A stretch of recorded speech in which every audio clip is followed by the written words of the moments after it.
காஷ்மீர் முதல் கன்னியாகுமரி வரை தடையில்லா போக்குவரத்து சேவையின் முன்னணி நிறுவனம் சாய் கிருஷ்ணா டிரான்ஸ்போர்ட், மாதவரம், சென்னை. உங்கள் இருதயம் பாதுகாப்பாக உள்ளதா? முழு இருதய பரிசோதனை செய்யுங்கள். நெஞ்சுவலி மற்றும் மாரடைப்புக்கான ஆஞ்சியோகிராம், ஆஞ்சியோபிளாஸ்டி சிகிச்சை நொடிகளில். தீவிர அடைப்பு உள்ளவர்களுக்கு EECP மற்றும் செலேஷன் சிகிச்சை அளிக்கப்படும். Sri Rathina hospitals, heart centre and cardiac wellness centre, Karur. ஏன் இவங்களுக்கு இருக்கிற பிரச்சனை போதாதா? திமுகவுக்கு சுற்றி பிரச்சனை. இந்த நேரத்தில் முடிந்து விட்டது என்று நினைக்கும் ஒரு பிரச்சனை திடீரென்று கிளம்புகிறது என்றால் இது எதை நோக்கி போகும், எப்படி போகுன்றதே சொல்ல முடியாது.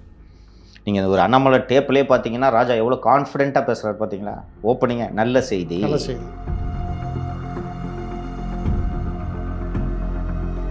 ஜாஃபர் சேட்டும் சண்முகநாதனும் பேசிய உரையாடல் மிக மிக முக்கியத்துவம் வாய்ந்த ஒரு உரையாடல். அதில் சண்முகநாதன் பேசுவார், ஜாஃபர் அவனு சண்முகநாதன் அதே கொடுத்துறேன்னு சொன்னாருங்க. அண்ணாமலை வெளியிட்டிருக்கிற இந்த டேப்புன்றது திரு ராசா அவர்களுக்கும் அப்போதைய உளவுத்துறை தலைவர் திரு ஜாஃபர் சேட் அவர்களுக்கும் இடையே நடந்த உரையாடல். நேற்று ஒருத்தர் ஜாயின் பண்ணார்ல அப்படின்னு சொல்லுவார். நேற்று ஒருத்தர் உடனே அவர் மூலமாக பேசியிருக்குன்னு ராசா சொல்கிறாரு. நேற்றுனா யார் சார் அது அப்படின்னு அந்த அமைப்புக்கு தலைவர் ஒருத்தர் ஜாயின் பண்ணியிருக்காருல அப்படின்னு சொன்ன உடனே ஜாஃபர் 60% ஷேர் வச்சுருக்கவங்களை அரெஸ்ட் பண்ணாமல் 20% ஷேர் வச்சுருக்கவங்களை அரெஸ்ட் பண்ணுறது கேள்விப்பட்டிருக்கீங்களாங்கண்ணா? அது கடைசி நேரத்தில் நடந்த.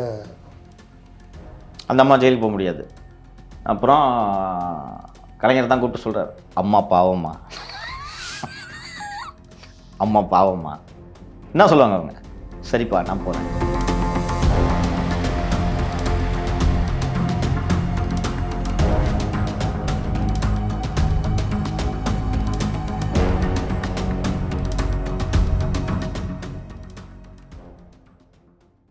வணக்கம் சவுக்கு மீடியா நண்பர்களே. இந்த அரசியல் அரட்டையில் 2G வழக்கு பற்றியும் அது சம்பந்தமாக தொடர்ந்து ஆடியோக்கள் வந்த வண்ணம் இருந்தது. அது இந்தியா முழுவதும் மிகப்பெரிய அதிர்வலைகளை ஏற்படுத்தியது. ஸோ அது குறித்தும் தற்பொழுது அண்ணாமலை அவர்கள் ஒரு ஆடியோவை வெளியிட்டுள்ளார்.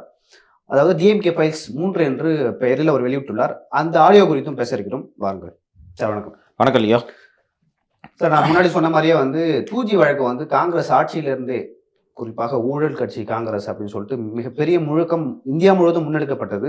அதுக்கு மாற்று பாஜக அப்படின்னு சொல்லிட்டு பாஜக ஆட்சி வந்தார்கள். பாஜக ஆட்சி ஒன்றுக்கு முக்கிய காரணமே அந்த 2G வழக்கு தான் சொல்லுவாங்க. ஆனால் 1,76,000 கோடி சொல்லிட்டு மிகப்பெரிய ஊழல், இந்தியாவிலே பெரிய ஊழல்னு சொன்னாங்க. தற்பொழுது அதை தொடர்ந்து அந்த ஆடியோக்களை தொடர்ந்து தற்போது அண்ணாமலை ஒரு ஆடியோ ரிலீஸ் பண்ணியிருக்கார். ராசா அவர்களுக்கும் ஜாஃபர் சேட் அவர்களுக்கும் ஒரு உரையாடல். ஸோ இந்த மாதிரி நான் பாம்பேல பேசிட்டேன் இது சம்பந்தமா அப்படின்னு சொல்லிட்டு சொல்றாரு. முக்கியமாக ஜாஃபர் சேட் அவர்கள் ஒரு பேரை சொல்றாரு, AP அப்படின்னு சொல்லிட்டு.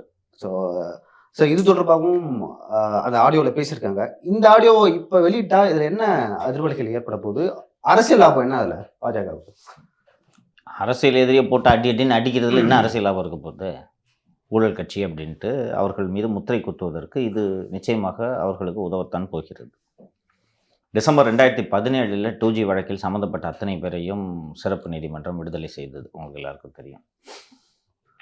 அப்போது ராசா பேசும்போது என்ன சொன்னார்னா, நான் ஆரம்பத்துலேருந்தே சொல்லிகிட்டு இருக்கேன், ஏழைகளுக்கு தொலைபேசி இணைப்பை கொடுத்ததற்காக நான் பழிவாங்கப்பட்டேன்.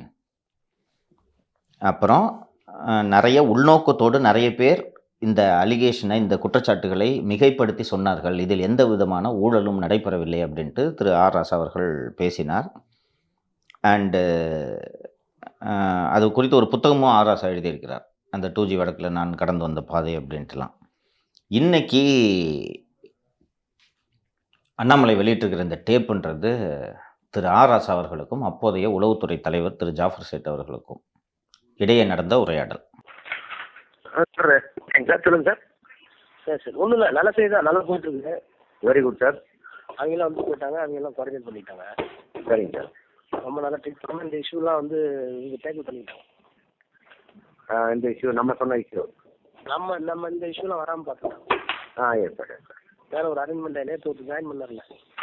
ஆமாம், அவர்கிட்ட சொல்லி நேற்று யார் ஜாயின் பண்ணாங்க சார்? நேற்று அந்த அமைப்புக்கு தலைமை. ஆமாம் ஆமாம் ஆமாம், AP. ஆமாம் ஆமாம் ஆமாம். அங்கே நம்ம ஆளுங்க வச்சு. சரிங்க சார், சரிங்க. பாம்பே அங்கே நம்ம ஆளுங்க வச்சு. Very good sir. அகமது பட்டேலை வச்சு எது இதெல்லாம் வரணும், எதெல்லாம் வரக்கூடாது, ஃபார்மாலிட்டி இருக்கீங்க போட்டு. Yes sir. எஃப்ஐஆர் மட்டும் பார்ட்டியே இது வரக்கூடாது. சரிங்க. நியூஸ் பற்றி கேள்வி கேளுங்க, but it should not be harsh. Yes sir. அந்த மாதிரி முடிச்சிட்டாங்க. Yes sir, very good. யார் யூனிட் சுவாமி யூனிட்டுக்கும் வரும் அவங்க 2 பேரையும். சரி, ரெண்டு பேரும் இப்போ வந்து நேராக பென்ஸ் கார்டில் வந்து பார்த்துட்டு போயிட்டோம். சரி, ஒன்றும் இல்லை, நாங்கள் சொல்லிட்டோம், டோன்ட் வெரி. கேட்டாங்க என்ன நெக்லஸ்ன்னு கேட்டாங்க. ஏதோ ஒரு ஆஃபீஸர் மட்டும் சொன்னாங்க, உங்களை அப்ரூவர் ஆக்கிடுறேன், ஏதாவது சொல்ல முடியுமா அப்படின்னு கேட்டாங்க. சார் வெரிஃபிகேஷன் ஆஃப் அப்ரூவர்ஸ் அப்படின்னு. சார், அதனால் என்னோட ஸ்டேட்மெண்ட் அவங்க ரெக்கார்ட் பண்ணிட்டாங்க. அது இல்லாமல் நீங்கள் சொல்ல ஒரு முறை சொல்லுவாங்கன்னா அரிசாலையை வச்சு கொடுத்துட்ருக்காங்க. அரிசாலையை டேக்கர் பண்ணி. சரிங்க சார். இவங்க சைடு சொல்ல வேண்டியதெல்லாம் எப்படி ராஜாவுக்கு தெரியும், எப்படி மினிஸ்டர் எப்படி போய் பார்த்தா என்னங்கிறதா சொல்லி காப்பி மட்டும் கிடைச்சா நமக்கு. நான் காப்பிக்காக வாங்க சொல்கிறேன். ஏன் சார், காப்பி வாங்க. இங்கே வீட்டுக்கெல்லாம் தைரியமாக அவங்க வீட்டுக்கு வந்து போயிட்டேன். ஏயா வந்து ஐவி பார்ப்பாண்ணா இல்லை இல்லை சார். அவன் there working with other operators also. Fine, கரெக்டாக. பிட்வீன் யூனிட் அண்ட் சொல்லிட்டுல. ஆமாம் சார். இந்த data com video com MBS இருக்காங்கல்ல. ஏன் சார், அவங்க வந்து தேர் இன்ட்ராக்டிங். சரிங்க சார். இதை எப்படி ஃபேஸ் பண்ணால் எல்லாமே. சரிங்க. சண்டாலியை கேட்டுப்பாங்கன்னா இப்போ அதுக்கு கொடுப்பாரு, எனக்கு கொஸ்டினரி கொடுப்பாங்க, இல்லைன்னா ஜென்டலாக கூப்பிடுவாங்க. அவ்வளோதான், பார்த்துப்போம் சார். அதோட முடிச்சிருக்கேன். ஒன்றும் ஃபாரின் கூட போகலையா அவங்க. சார், ஃபாரின் போகும்போது சிஸ்லாம் போகணும். அந்த எடிஷன். ஆமாம் ஆமாம் ஆமாம். அது உங்களுக்கு தெரியுதா இல்லைன்னு தெரில. லியோவுக்கு முத்தலிஃபுக்கெலாம் அந்த 2009-10 என்ன படுத்துனாங்க இங்கே தமிழகத்தில் உள்ள பத்திரிகையாளர்களை. ஜாஃபர் சேட் எப்படி ஒரு சக்கரவர்த்தி போல் தமிழகத்தை ஆண்டார் அப்படின்றது உங்களுக்கு தெரியும். இன்றைக்கி எப்படி யூசி டீம் இருக்குது, அது மாதிரி தான் அன்றைக்கி ஒத்தாள் ஜாஃபர். யூசி டீமையாவது ஒன்றும் பிரச்சனை இல்லை. இவர் ஏதாவது விமர்சனம் பண்ணாலே அதுக்குரிய பலன் அனுபவிக்கணும். மிரட்டிக்கிட்டு இருந்தார். போலீஸ் அதிகாரிகளும் பயந்தாங்க. எல்லாருமே, அத்தனை பேரும் பயந்தாங்க. கருணாநிதி ஜாஃபர் சேட்டை தனது மனைவியின் தொலைபேசியை ஒட்டு கேட்க பயன்படுத்தினார்னா அவருக்கு இருந்த அதிகாரத்தை பார்த்துருக்கு. அழகிரி ஜாஃபரை பார்த்து பயப்படுவார், ஸ்டாலின் ஜாஃபரை பார்த்து பயப்படுவார், கனிமொழி பயப்படுவாங்க. அத்தனை பேரும் அவரை பார்த்து பயப்படுவார்கள். இந்த 2Gயில் ஜாஃபர் ஒரு மிகப்பெரிய ரோலை அப்போதே ப்ளே பண்ணியிருக்கிறார் அப்படின்றது அத்தனை பேருக்கும் தெரிந்த விவகாரம் தான். அது ஒன்றும் புதிதல்ல. எந்த அளவுக்கு ஜாஃபர் 2Gயில் வந்து திமுக ஹெல்ப் பண்ணார்னா, இவங்களோட பணத்தை பர்சனலாக எடுத்துகிட்டு போய் துபாயில் இன்வெஸ்ட் பண்ணார். 3 பேர் அப்போது துபாய் சென்றார்கள், 3 காவல்துறை அதிகாரிகள். அப்போது சென்னை மாநகரின் ஆணையராக இருந்த திரு டி ராஜேந்திரன், உளவுத்துறையின் எஸ்பியாக இருந்த திரு சந்திரசேகர், உளவுத்துறையின் தலைவராக இருந்த திரு ஜாஃபர் சேட். இவங்க 3 பேரும் துபாய்க்கு போய் திமுக பணத்தை இன்வெஸ்ட் பண்ணிட்டு வந்திருக்காங்க. சந்திரசேகர்னா இந்த சந்திரசேகரா? எத்தனை சந்திரசேகர் தெரியும் உங்களுக்கு? எனக்கு தெரிஞ்ச ஒரே சந்திரசேகர் அவர் தான். திமுக கட்சி காலத்தில் யார் உளவுத்துறை தலைவராக எஸ்பியாக இருந்தது? எஸ்எஸ்பியாக இருந்தது. பாசர்களுக்காக கேட்டுக்கிறேன், அவ்வளோதான். இன்றைக்கி ஆராசா மற்றும் திரு ஜாஃபர் பேசிய உரையாடலுக்கு போகிறதுக்கு முன்னாடி 2014 பிரசாந்த் பூஷன் ரிலீஸ் பண்ண நான் கொடுத்த டேப்பு 2 ரிலீஸ் பண்ணாங்க. அந்த 2 டேப்பை பற்றி பேசிட்டு அதற்கு பிறகு இன்றைக்கி அண்ணாமலை ரிலீஸ் பண்ணியிருக்க டேப்பை பார்த்தோன்னா நமக்கு இந்த கான்டெக்ஸ்ட்டு கரெக்டாக புரியும். அண்ணாமலை ரிலீஸ் பண்ணியிருக்கிற டேப்பு வந்து மிகப்பெரிய அதிர்வலைகளை ஏற்படுத்தக்கூடிய வகையில் மிக மிக முக்கியமான ஆடியோ ஆதாரம். அவருக்கு அந்த அப்படி உள்ள அர்த்தம் அவருக்கு தெரியுமா? போக போக தெரிந்து கொள்வார். இதுக்கப்புறம் தெரிந்து கொள்வார். ஏன்னா நான் இப்போ சொல்ல போகிறது எதையுமே அவர் ரிலீஸ் பண்ணும்போது ரெஃபர் பண்ணல. அந்த பிரசாந்த் பூஷன் ரிலீஸ் பண்ண டேப்பு 2 டேப்பில் ரொம்ப முக்கியமானது ஒன்று ஜாஃபர் மற்றும் கலைஞரின் உதவியாளர் சண்முகநாதனிடம் பேசியது. 2வது உரையாடல் ஜாஃபர் மற்றும் சரத்குமாரோடு பேசியது. சரத்குமார் ரெட்டி. சரத்குமார் என்றவர் யார் என்றால் அப்போது கலைஞர் டிவியின் எம்டியாக இருந்தவர். 2G வழக்கில் அவரும் 6 மாதங்கள் சிறையில் இருந்தார் என்பதை நாம் புரிந்து கொண்டு பேசுகிறோம். சன் டிவியில் இருந்தார். சன் டிவி இங்கே வந்தார், ஜெமினி டிவிக்கு போனார். கலைஞர் டிவி ஆரம்பிக்கும் போது இவரை கூட்டிட்டு வர்றாங்க. அங்கேருந்து கூட்டு வந்து ஜெயிலுக்கு உடைக்கப்பட்டது, ஜெயிலுக்கு அனுப்பிச்சாங்க. அதெல்லாம் பேசுவார் ஜாஃபர் அந்த டேப்பில். நொண்டி சரத்துன்னு சொல்லுவாங்க. நானும் சரத் ஆமாம் சார், ஆமாம் சார். அங்கே சார் அவரும் அமிர்தம் சார் 2 பேரும் இங்கே பாருங்க சார். இன்னும் நம்ம பார்க்கல. சரி சரத் அதாவது நம்பர் ஃப்ரீயாக இருக்கா? ட்ரை பண்ணுறேன், கிடைக்க மாட்டேங்குது. இப்போ என் ஃபோன் கொடுத்துருவா சரிங்களா? ஃபோனுக்கு கொடுப்பேன், இந்த ஃபோனுக்கு. அது ஒரு hello. Sarath. Sir, the phone is not reachable. Sir, I've kept that in the car. Sir, I come to Alvar's house. Okay. What is the issue? Sir, those senior people called up from Bombay, Delhi, And they said that their information is that next week, positively, they're not going to come with a questionnaire or something. They will only come and take custody of the directors. So please be prepared. So I asked him, how sure are you? He said, all our information is sure. It is 100% sure. Please inform your leader right now. So I said, it's afternoon time right now. It's not possible. They're saying we are passing on the information to you. Now it is up to you to decide how you want to handle it. Okay, beyond this we cannot tell, but please take it. Last time also they said this, no? Last time they said Raja they said that this guy. No. Our TV office, they said they are coming. You remember? He said that even now he said that everything is ready. They're now pushing for arrest. They're not in pushing for questionnaire and the inquiry. They're pushing for arrest.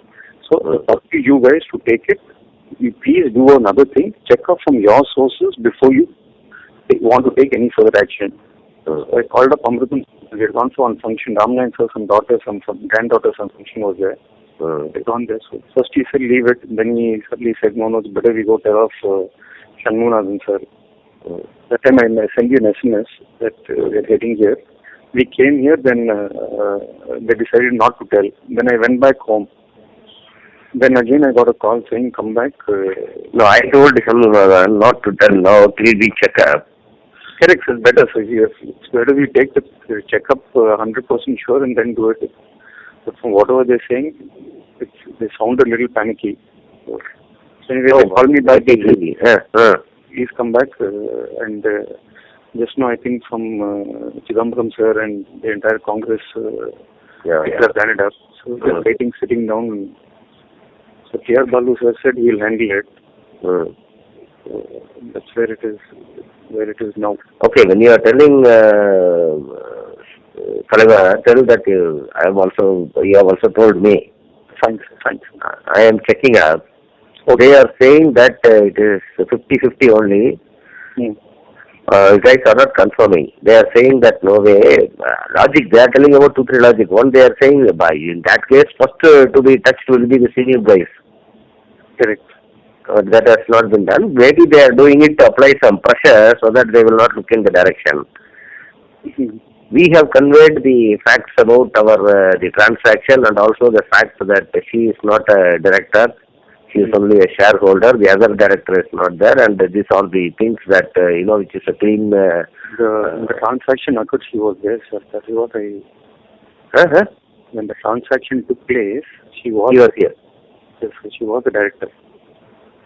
Really? Yes, sir. That day you said no? She resigned in December. All backdated is going on now, sir. I am visiting in signing soon. No, she resigned in December, but the most thing coming? Money came in 2008, no, sir. Oh, this December only she resigned. Which December? Yes, sir, this December. This December or maybe last, but she was there as a director. And sir, I signed some 100 pages of backdated thing yesterday only. I've taken a Xerox and sitting and reading it now.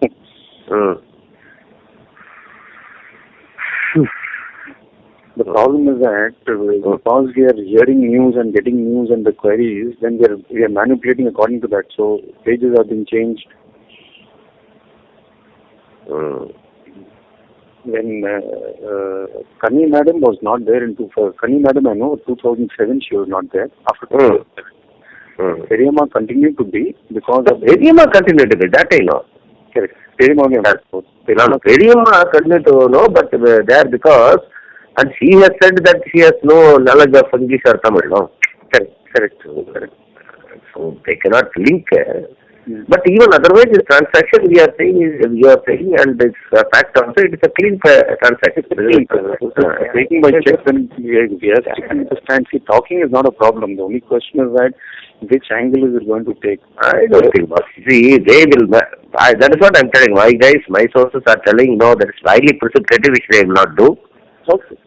First, they will question. Even if that is the case, they will question. If they are not convinced, and if there is something. They see that tracing or some, damaging the trail or destroying evidence and all those things, then they may go for that. Then they'll take a little aggressive. Yeah. Okay, I'll just pretty much convey it to you. You want to speak to Shanmugathan sir and tell him the same, so he will tell in Tamil better than me, sir. No, I will tell. But I'm your meeting boss. You tell this also. That later I will tell boss in the evening. Fine. Okay, fine. Thanks. I'll do. அதுதான் இது வரைக்கும் அனுபவிச்சுட்டு இல்லை எனக்கே முத்தலீஃப் அதெல்லாம் அனுபவிக்கல. முத்தலீஃப் இவர்கிட்ட வம்பிழுத்தா தான் அனுபவிக்கிறேன். முத்தலீஃப் எனக்கே ஆச்சரியமாக இருக்குது முத்தலீஃப். ஒரு மனுஷனுக்கு நேரம் எப்படி இருக்குமா? அந்த ஏகப்பட்ட பாவம் பண்ணியிருக்காரு ஜாஃபர். எனக்கு அதில் 1% கூட டவுட் இல்லை. ஆனால் இன்னும் 13 வருஷம் கழிச்சாங்க அந்த டேப் ரிலீஸ் ஆகும். 2014 நான் அந்த டேப்பை ரிலீஸ் பண்ணேன். 6, 3, 7 வருஷம் கழித்து அதிலிருந்து ஒரு டேப்பு வெளியாகுது. இன்றைக்கி இது திமுகவை அலைக்கழிக்க போகுது. அந்த டேப்பில் என்ன இருக்குன்றது பலருக்கு புரியாத காரணத்தால் இன்னும் அது உரிய அதிர்வலைகளை ஏற்படுத்தவில்லை. எல்லாரும் ஜல்லிக்கட்டு பார்த்துட்டு செய்தியாக வெளியிட்டுருவோம், இங்கிலீஷ் தமிழ் ரெண்டுமே போட்டுருவோம். வந்தோன்னா விவரம் தெரிஞ்சிடும். அந்த சரத்குமாருக்கும் ஜாஃபருக்கும் நடந்த உரையாடலை பார்த்தீங்கன்னா, இவர் தான் ஜாஃபரை சரத்தை கூப்பிடுறாரு. கூப்பிட்டுட்டு எப்போ வரேன்னு சொன்னாங்க அப்படின்னோடனே அவர் ஷரத் வந்து அந்த ஆடியோவில் சொல்லுவார், சார் 3 பேர் பாம்பே மற்றும் டெல்லியிலேருந்து எனக்கு கூப்பிட்டாங்க. டேரக்டர்ஸை கஸ்டடி எடுக்க போகிறாங்களா? இதெல்லாம் சிபிஐ ப்ரோபுக்கு முன்னாடி நடக்கிறது, நீங்கள் கவனிச்சுக்கணும். உடனே ஜாஃபர் கேட்பார், எவ்வளோ உறுதியாக சொல்கிற நீ அப்படின்னோடனே, இல்லை அவங்க 100% உறுதி, அவங்க ரொம்ப பேனிக்கியாக இருக்காங்க, 100% ஷியூர் இன்ஃபர்மேஷனு, தலைவர்கிட்ட சொல்லிடுங்கன்ட்டு அவங்க சொன்னாங்க. அப்புறம் அரெஸ்ட்டுக்கும் பாசிபிலிட்டி இருக்குதுன்னு அவங்க சொல்கிறாங்க. நேற்று நைட்டு கூட 100 பேஜ் டாக்குமெண்ட்டை நான் பின்தேதியிட்டு கையெழுத்திட்டேன் அப்படின்னு அதை சொல்கிறாங்க. பின்தேதியிட்டு கையெழுத்திட்டேன், ஏகப்பட்ட ஆவணங்களை நான் கையெழுத்திட்டு இருக்கிறேன் அப்படின்னு சரத்குமார் அதில் சொல்லுவார். பின்தேதிட்டு எதுக்கு கையெழுத்திடணும்? சிபிஐ வரல. அப்போ ஆமாம், சிபிஐ வரல. அதுக்கு முன்னாடி நடந்து பதிவு செய்யப்பட்ட உரையாடல்கள். பின்தேதிட்டு எதுக்கு கையெழுத்திடணும்? இன்னைக்கு வரைக்கும் திமுகவினர் வந்து அந்த கலைஞர் டிவிக்கு வந்த 200 கோடி ரூபாய் என்பது ஒரு நியாயமான கடன். நாங்கள் ஒரு நிறுவனத்திட்ட கடன் வாங்கினா கடன் வாங்கிட்டு வட்டியோட திருப்பி கொடுத்துட்டோம் பாஸ் அப்படின்றது தான் அவங்க இன்னும் மெயின்டைன் பண்ணிட்டு இருக்காங்க. ஒரு ஸ்பெஷல் ஜட்ஜ் ஓபி சைனி கூட அதில் எவிடன்ஸே இல்லை அப்படின்ட்டு தான் ரெக்கார்ட் பண்ணியிருக்காரு. நார்மலாக ஒரு கடன் வாங்க தான் எங்கே வாங்குவீங்க கடன்? ஆனால் அந்த டைமில் நீங்கள் ஒன்று எழுதியிருப்பீங்க, 37 லட்ச ரூபா லாஸ் காமிக்கிற ஒரு நிறுவனம் 200 கோடியே அன்செக்யூர்டு லோனு, கொலாட்ரல் இல்லை, உத்தரவாதத்துக்கு. இப்போ நீங்கள் ப்ராப்பர்ட்டியை பிளட்ஜ் பண்ணால் யார் வேணாலும் கொடுப்பான். ஆமாம், இப்போ இந்த இடத்துல உங்களுக்கு ஒரு 50 கோடிக்கு ப்ராப்பர்ட்டி இருக்குன்னு வச்சுங்க, எனக்கு 40 கோடி லோன் கொடுத்தா சந்தோஷமாக கொடுப்பாங்க. கொலாட்ரல் இல்லாமல் எப்படி கொடுப்பான்? அது ஒன்று. இன்னொன்று, நிதி நிறுவனம் அந்த நாம்ஸோட பதிவு செய்யப்படுகிற நிறுவனம் மட்டும்தான் அவங்க தான் கடன் லோன் கொடுக்க முடியும். யாரோ ஒரு ஷெல் கம்பெனி ஆரம்பித்து லோன்லாம் கொடுக்க முடியாது. அந்த 200 கோடியை வாங்கின அந்த கொல்கத்தா நிறுவனம் ப்ளஸ் இவங்க வந்து பணம் கலைஞர் டிவிக்கு எப்படி வருதுன்னா, dynamics reality, Swan telecom and dynamics reality, இது ஷாகித் பல்வாவோட கம்பெனி. இவர்கள் தான் 2Gயில் அதிகமான பலனை பெற்றவர்கள் இவர்கள் தான். அந்த டைனமிக்ஸ் ரியாலிட்டியிலிருந்து சினியுக் ஃபிலிம்ஸ் லிமிடெடுக்கு 206 கோடி போகுது. அந்த சினியுக் ஃபிலிம்ஸ் நிறுவனம் குசேகான் ஃப்ரூட்ஸ் அண்ட் வெஜிடபிள்ஸ் என்ற நிறுவனத்துக்கு அந்த 200 கோடி அனுப்புது. குசேகான் ஃப்ரூட்ஸ் அண்ட் வெஜிடபிள்ஸுக்கிட்டே இருந்து தான் கலைஞர் டிவிக்கு 200 கோடி வருது. இது ஃபைனு, பிஸ்னஸ் டிரான்சாக்ஷன். ஆசா முதலாக 20/12/2010 அன்று சிபிஐயால் சம்மன் செய்யப்படுகிறார். ஃபஸ்ட்டு அது வரைக்கும் மந்திரி UPA 2 வந்துருச்சு. ஆசாவுக்கு முதல்ல வந்து சம்மன் தர்றாங்க 2011 டிசம்பர். அப்போ வரல இன்னும், இது UPA 2 வரல. UPA 2 வந்துருச்சு, 2009 வந்துருச்சு. Right, correct. 1ல தானே தயாநிதி மாறன் தானே இருந்தார். 20/12 அன்னைக்கு ராஜாவை சம்மன் பண்ணுதா, கலைஞர் டிவி இந்த 200 கோடி திருப்பி தராங்களே, 23/12 தான் திருப்பி கொடுக்க ஆரம்பிக்கிறாங்க. ஸோ இதுதான் சிபிஐயோட கேஸ். எவிடன்ஸ் இல்லைன்னு சொல்லிட்டு பண்ணிட்டாங்க. அதற்கு அடுத்து பார்த்தீர்கள் என்றால், ஜாஃபர் சேட்டும் சண்முகநாதனும் பேசிய உரையாடல் மிக மிக முக்கியத்துவம் வாய்ந்த ஒரு உரையாடல். அதில் சண்முகநாதன் பேசுவார், ஜாஃபர் அப்படின்னு சண்முகநாதன் அதே கொடுத்துறேன்னு சொன்னாருங்க, 60 விளம்பரமாக கொடுத்துறேன்னு சொன்னாருங்க, அப்புறம் இன்னொரு 20 தரேன்னு சொன்னாருங்க, இன்னொருத்தர் 40 ஏற்பாடு பண்ணுறேன்னாருங்க, அது யாருன்றது அப்புறம் ஃபோனில் வேணான்ட்டு சொன்னாருங்கன்னு ஜாஃபர் சொல்லுவார். இவங்க 2 பேரும் பேசிக்குவாங்க. நேரில் வந்து பேசிக்கலாம், நேரில் பேசிக்கலாம் அப்படின்னு சொல்லுவாங்க. அது 2 டேப்பையும் போட்டுருங்க. ஜாஃபர் சொல்லுப்பா. வணக்கம் சண்முகநாதன் சார், பேசிட்டேங்க சார். அவர் வந்து 60 பண்ணிடுறேங்கிறாராம். சரி, 60க்கு எல்லாம் ரெடியாக இருக்குது. அட்வர்டைஸ்மெண்ட் மாதிரி நான் கொடுத்துட்றேன், 5 வருஷத்துக்கு அட்வர்டைஸ்மெண்ட்டை போட்டு கொடுத்துட்றேன் நான் அப்படிங்கிறாராம். இன்னொரு 20க்கு வழி பண்ணி தரேன், உடனே பண்ண முடியாது அப்படிங்கிறாராம். சரி, சரத் சார் 60 கன்ஃபார்ம் ஆயிடுச்சு அப்படின்னு. நான் சரி அந்த 60க்கு முதல் ஒர்க் அவுட் பண்ணுங்க அப்படின்னு சொன்னாங்க சார். மீதி 40க்கு வேற வழி வேணும் சார் அப்படின்னா நீங்க முதல்ல 20 பேசுவோம், நான் 20 அவர்கிட்ட பேசி பார்த்துட்டு உங்கள்கிட்ட சொல்றேன், இதுக்கு வந்து வழியை பாருங்கன்னு சொல்லிட்டு 5 வருஷத்துக்கு அட்வர்டைஸ்மெண்ட் மாதிரி கொடுத்தாருங்க சார். கொடுத்து 60 கொடுத்துருவாரு இவங்க கம்பெனிக்கு அட்வர்டைஸ்மெண்ட் மாதிரி. அப்படின்னா கரெக்டாக இருக்காது. அதான் சார், நான் நேராக இப்போ இன்னொரு தடவை பார்த்து ஈவினிங் பேசிடுறேங்க சார். சார் சார் 60க்கு அவர் ரெடி பண்ணிட்டாரு, 60 ரெடி சார். சார் சார் இன்னும் 20 ரெடி பண்ணிடுறேன்றா. இன்னொன்று சொன்னாரா, நீங்க பெர்மிஷன் வாங்கி சொன்னீங்கன்னா எனக்கு தெரிஞ்ச இன்னொருத்தர் இருக்கார், அவர் மூலமா நான் 40 பண்ணி கொடுத்துட்றேங்கிறாரா. சார் சார் சார் அது யாருன்னு நான் ஃபோனில் வேணா நேராக பேசிக்கிறேன்னு சொல்லியிருக்கேன். நான் பார்த்து பேசிட்டு ஈவினிங் சொல்கிறேங்க சார். Thank you thank you. தேங்க்யூ. அதுக்கப்புறம் அந்த நேரில் பேசிக்கலான்றதெல்லாம் சொல்கிறாங்கல்ல. இதுக்கப்புறம் இந்த சிபிஐ சார்ஜ் ஷீட்டை எடுத்து பார்த்தா கலைஞர் டிவி இந்த 200 கோடியை ரிட்டர்ன் பண்ணியிருக்கு. ஏற்கனவே ஒரு முத்தலிஃப் குறிப்பிட்டார்ல, 37 லட்ச ரூபா லாஸில் இருக்கீங்க, நீ எப்படி திருப்பி கொடுப்ப அப்படின்ற இது குறிப்பிடுது. அப்போ கலைஞர் டிவியோட பேலன்ஸ் ஷீட்டில் 10 பைசா இல்லை, லாஸ். ஆமாம், எல்லா அரசு கட்சி தொலைக்காட்சி எல்லாமே அப்படிதான் செய்வாங்க. அவங்களுக்கு லாஸ். வருமானம் இருக்காது. ஆமா. அப்போ 200 கோடி எப்படி திருப்பி கொடுப்பீங்க? அது ஒரே வருஷத்தில். இந்த இடத்துல தான் ட்விஸ்ட்டு. பார்ப்பன எதிர்ப்பு, பார்ப்பனிய எதிர்ப்பு, சனாதன எதிர்ப்பு, சனாதன எதிர்ப்புலாம் பேசிக்கிட்டு ஒரு பார்ப்பனிய நிறுவனத்தில் தான் சென்று இவர்கள் பணம் வாங்குகிறார்கள். India cements. இப்போது நம்ம நிறுவனம் நடத்திக்கிட்டு இருக்கோம், விளம்பரம் வாங்குறதுக்கு எவ்வளோ கஷ்டப்படுறோன்னு தெரியுமா தெரியாதா? இப்போது யாராவது நம்ம நிறுவனத்துக்கு 60 கோடி துட்டு இருந்தாங்க வச்சுக்கோங்க, எதுக்குப்பா அடுத்த 10 வருஷத்துக்கு விளம்பரம் போடுங்க. ஃபஸ்ட் நம்ம நிறுவனம் நடக்குமா ஒரு வருஷம் முழுசா? இன்னொன்று 60 கோடிக்கு நீங்கள் விளம்பரம் போடுறீங்களே, இதுக்கு உங்களுக்கு ரிட்டர்ன்ஸ் வருமா இல்லையா? ஆமாம். கலைஞர் டிவி ஒரு ஸ்டார்ட் அப். அப்போ ஆமாம், எப்படியா இந்தியா சிமெண்ட்ஸ் மாதிரி ஒரு லிஸ்டட் கம்பெனி போய் 60 கோடி மொத்தமாக தூக்கி கொடுத்து வச்சுங்க, 10 வருஷத்துக்கு போட்டுங்க விளம்பரம். அந்த மாதிரி எத்தனை கம்பெனிக்கு எத்தனை சேனல் கொடுத்தாங்க? ஆப்வியஸாக தெரியுது. இதே போல் அந்த இன்னொரு 40 தரேன்னு சொன்னாங்கல்ல, அந்த 40 யாருன்னா விஜய் மல்லையா, யுனைடெட் ப்ரூவரிஸ் தான் இந்த இன்னொரு 40 கொடுத்துருவேன். கரெக்டாக டேலி ஆகுது, ஆடியோவுக்கும் அதுக்கும் டேலி ஆகுது. அப்போது அந்த ஆடியோ மூலமாக நாம் புரிந்து கொள்வது, 2G புலனாய்வை தடம் புரள செய்ய, திசை திருப்ப திமுக முயற்சி செய்திருக்குது. ஜாஃபர் சேட் அதன் மையப்புள்ளியாக இருக்கிறார். இந்த அந்த 2G டேப் வந்துச்சுல்ல, இப்போ நான் பிரசாந்த் பூஷன் ரிலீஸ் ரிலீஸ் பண்ண உடனே நான் சிபிஐ டைரக்டருக்கு புகார் அளிக்கிறேன், இந்த குரலெல்லாம் டெஸ்ட் பண்ணுங்க, 2G இன்வெஸ்டிகேஷனை சபட்டாஜ் பண்ணுறதுக்கு ஜாஃபர் வேலை பார்த்துருக்காருன்னு அவர் புகார் அப்போ அனுப்ப. காங்கிரஸ் கவர்மெண்ட் தான், காங்கிரஸ் கவர்மெண்ட் தான் இருக்குது. பிப்ரவரி 2014 நான் அனுப்பிச்சது. இப்போ என் கம்ப்ளைண்ட் இதில் இறுதி காலம். சேனலில் போட்டுருங்க, அதை அனுப்புகிறேன். ஆனால் அது எதுவும் நடவடிக்கை எடுக்கல. கூப்பிட்டு வாய்ஸ் டெஸ்ட் வரைக்கும் எடுத்தாங்க முத்தலிஃப், அது வரைக்கும் தெரியும், பண்ணலை, பண்ணிட்டு முடிஞ்சிருச்சு. இந்த இன்னைக்கு வந்திருக்கிற டேப்பு மோர் எக்ஸ்ப்ளோசிவ். இதில் பார்த்தீங்கன்னா ஆராசா என்ன சொல்கிறாருன்னா, இது எல்லாமே அந்த சம்மனுக்கு முன்னாடி பேசுகிறேன். ஆராசா சம்மனுக்கு முன்னாடி இருங்க, டேட்டு சொல்கிறேன் முத்தலிஃப். இதில் இந்த உரையாடலை வச்சு நான் டேட்டை டீகோட் பண்ணேன். என்னைக்கு நடந்துச்சுன்னே தெரியாது, இது 10 வருஷம் இருக்குன்றது எனக்கு ஓரளவுக்கு தெரியும். ஆனால் ராசா என்னைக்கு பேசினார்ன்றதை கரெக்டாக டீகோட் பண்ணியாச்சு. 1/12/2010 அன்னைக்கு இந்த அண்ணாமலை வெளியிட்ட உரையாடல் பதிவு செய்யப்பட்டிருக்கு. எப்படி அது கரெக்டாக சொல்கிறீங்க? அந்த உரையாடலில் ஒரு இடத்துல ஃபஸ்ட்டு ஒரு ஆராசா என்ன சொல்கிறாருன்னா, அவங்க வந்தாங்க, அவங்களே கோஆர்டினேட் பண்ணிக்கிட்டாங்க, அந்த இஷ்யூ வராத மாதிரி பார்த்துக்கிறேன் நாங்கள். அந்த இஷ்யூனா கலைஞர் டிவி இஷ்யூ வராத மாதிரி பார்த்துக்கிறேன்ட்டாங்க. அப்புறம் நம்ம இஷ்யூ அதில் தெரியாது, கலைஞர் டிவி இஷ்யூ. ஏன்னா கலைஞர் டிவி மட்டும் உள்ளே வரலன்னா திமுகவுக்கும் 2Gக்கும் சம்மந்தம் இல்லை. கலைஞர் டிவி இஷ்யூ அதில் வராமல் பார்த்துக்குவாங்க அப்படின்னு சொல்லிட்டு, நேற்று ஒருத்தர் ஜாயின் பண்ணார்ல அப்படின்னு சொல்லுவார். நேற்று ஒருத்தர்ன உடனே அவர் மூலமாக பேசியிருக்குன்னு ஆராசா சொல்கிறாரு. நேற்றுனா யார் சார் அது அப்படின்னு, அந்த அமைப்புக்கு தலைவர் ஒருத்தர் ஜாயின் பண்ணியிருக்காருல அப்படின்னு சொன்ன உடனே ஜாஃபர் ஆமாம் ஏபின்னு சொல்கிறாரு. சிபிஐ டைரக்டராக அப்போது இருந்தது, புதிதாக ஜாயின் பண்ணது ஏபி சிங் என்கிற ஐபிஎஸ் அதிகாரி. 30/11/2010 முதல் 30/11/2012 வரை 2 ஆண்டுகளுக்கு அவர் சிபிஐ இயக்குனராக இருந்திருக்கிறார். நேற்று ஒருத்தர் ஜாயின் பண்ணார்லன்ட்டு சொன்னான்னா 30/11 அன்னைக்கு தான் ஜாயின் பண்ணியிருக்கார். அப்போ 1/12 இந்த கான்வர்சேஷன் நடந்திருக்கு. அதுக்கப்புறம் அவர் சொல்கிறாரு, நமது பாம்பே நண்பர்கள் மூலமாக, பாம்பே ஃப்ரெண்ட்ஸ் இருக்காங்கல்ல, பாம்பே ஃப்ரெண்ட்ஸ்னு யார்? ஷாகித் பல்வா.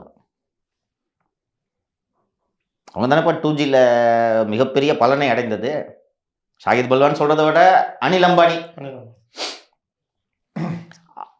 நம்ம பாம்பே ஃப்ரெண்ட்ஸ் மூலமாக இவர்கிட்ட சொல்லியாச்சு. யார்கிட்ட? அந்த புதிதாக ஜாயின் பண்ணவர்கிட்ட. யார்? ஏபி சிங். ஏபி சிங். எந்த சூழல் வந்தாலும் கட்சி பேர் வந்துடக்கூடாது, parties name at any cost at any cost அப்படின்னு சொல்லிட்டு, அப்போது அது எந்த சூழ்நிலை வந்தாலும் பார்ட்டி பேர் வெளியில் வந்துடக்கூடாதுன்னா, அப்போ 1/12 அன்னைக்கு ராசா பேசும்போது கலைஞர் டிவி மேட்ரு வெளில வரல. உங்களுக்கு ஞாபகம் இருக்கா? அப்போல்லாம் தெரியாது, ரொம்ப லேட்டாக வந்துச்சு கலைஞர் டிவி மேட்ரு. ராசாவுக்கு சிபிஐ சம்மன் கொடுத்த பிறகு தான் கலைஞர் டிவி பணத்தை திருப்பி, அதுக்கப்புறம் தான் கொஞ்சம் கொஞ்சமாக வெளியில் வருது. ஸோ சிபிஐ டைரக்டர்கிட்ட இவங்க சொல்லிட்டாங்களா, பாம்பே நண்பர்கள் கொஸ்டின்ஸ்லாம் கேட்பாங்க, ஹார்ஷாக இருக்கக்கூடாது. எப்படி செட்டிங் பாருங்கள், பேருக்கு விசாரணை, உங்களை செல்லம் கொடுத்து தட்டி கொடுத்து நாங்கள் விசாரணையை நடத்துவோம். அதான் அப்போது அந்த பாம்பே நண்பர்கள் ஏபி சிங் சிபிஐ டைரக்டர்கிட்ட வந்து ஹார்ஷாக விசாரிக்காதீங்க அப்படின்னு சொல்லியிருக்காங்க. அதுக்கப்புறம் வந்து ராசா சொல்கிறாரு, ஸ்வான் டேக் ஓவர் பண்ணிட்டாங்க, பென்ஸில் வந்தாங்க, நேராக வீட்டுக்கு வந்துட்டாங்க.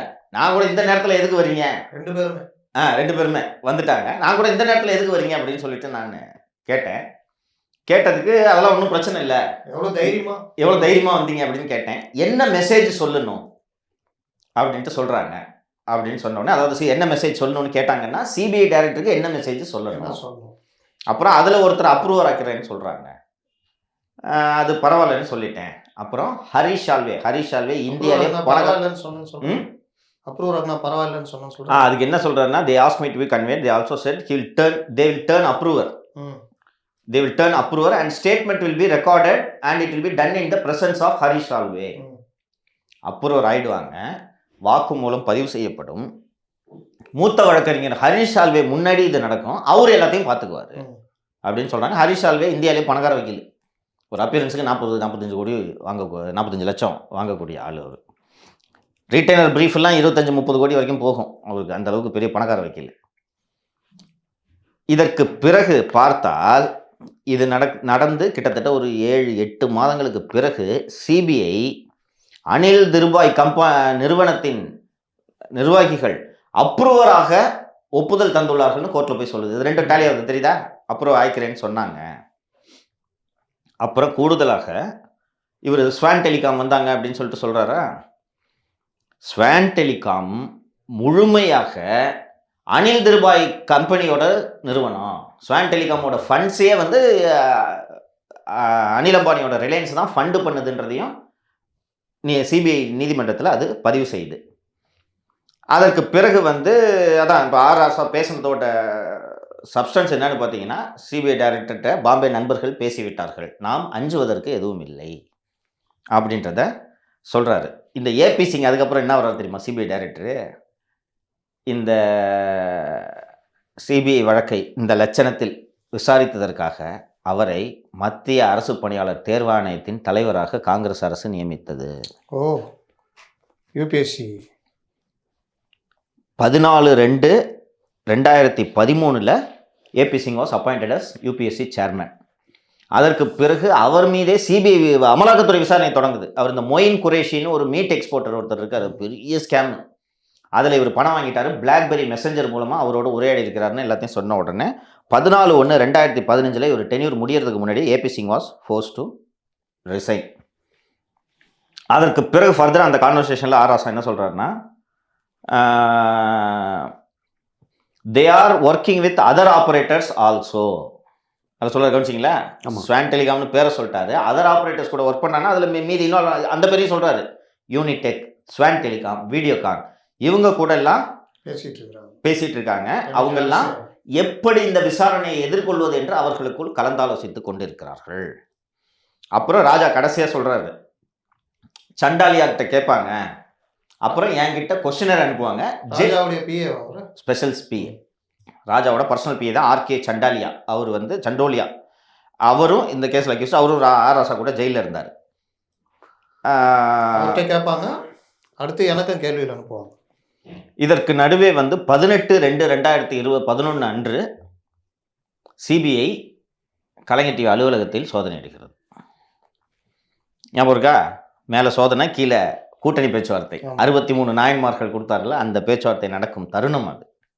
சட்டமன்ற தேர்தல். ஆமாம், 1/3/2011 1/3/2011 தான் எலெக்ஷன் நோட்டிஃபிகேஷன் வந்ததாக நினைவு எனக்கு. அந்த சோதனைகளை ஒட்டி செல்வி ஜெயலலிதா அப்போது அறிக்கை வெளியிட்டுள்ளார். அது ரொம்ப முக்கியம்.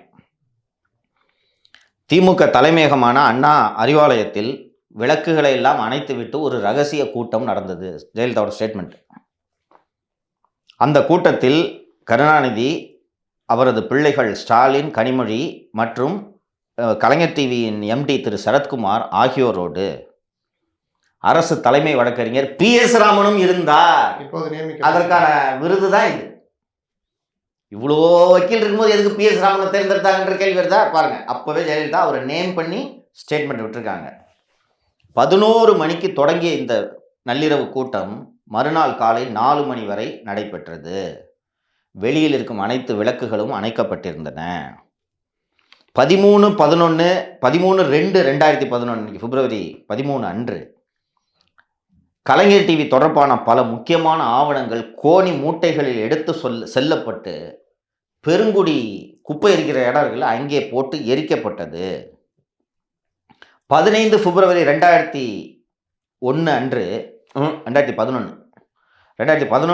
கலைஞர் டிவி தொடர்பான அனைத்து ஆவணங்களும் துண்டு துண்டாக ஷ்ரெட்டரில் போட்டு கிழிக்கப்பட்டு சென்னை நகரின் பல குப்பை தொட்டிகளில் அது வீசப்பட்டது.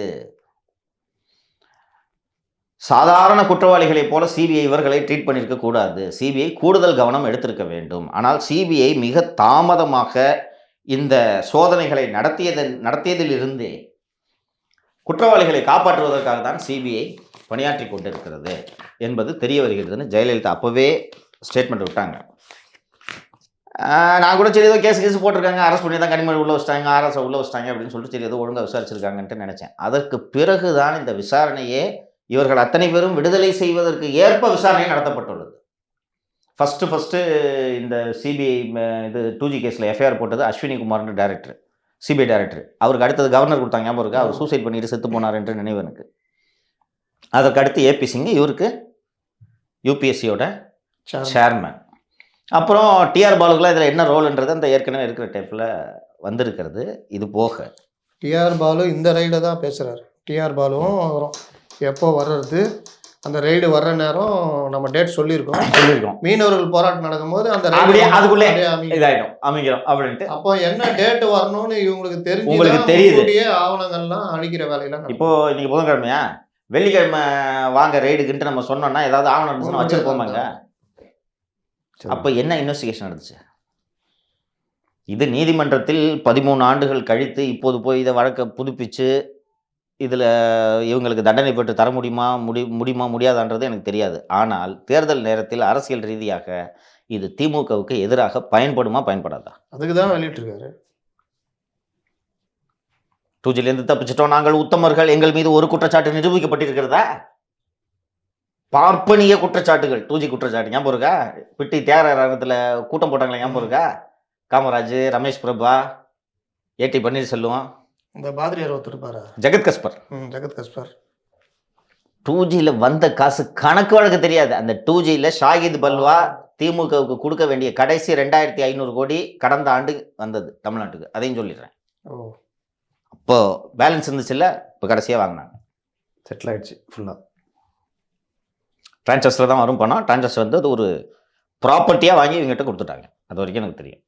2Gயில் சம்மந்தமே இல்லை, எங்களுக்கு இது ஊழலே நடைபெறவில்லை என்றெல்லாம் இவர்கள் பேசுவது பச்சை பொய் என்பதை நான் தொடர்ந்து பேசிட்டு வரேன். இல்லை கடைசியில் ஒன்று ஆராசா சொல்கிறாருல, அவங்க வந்து வெளிநாட்டுக்கெல்லாம் போகல அந்த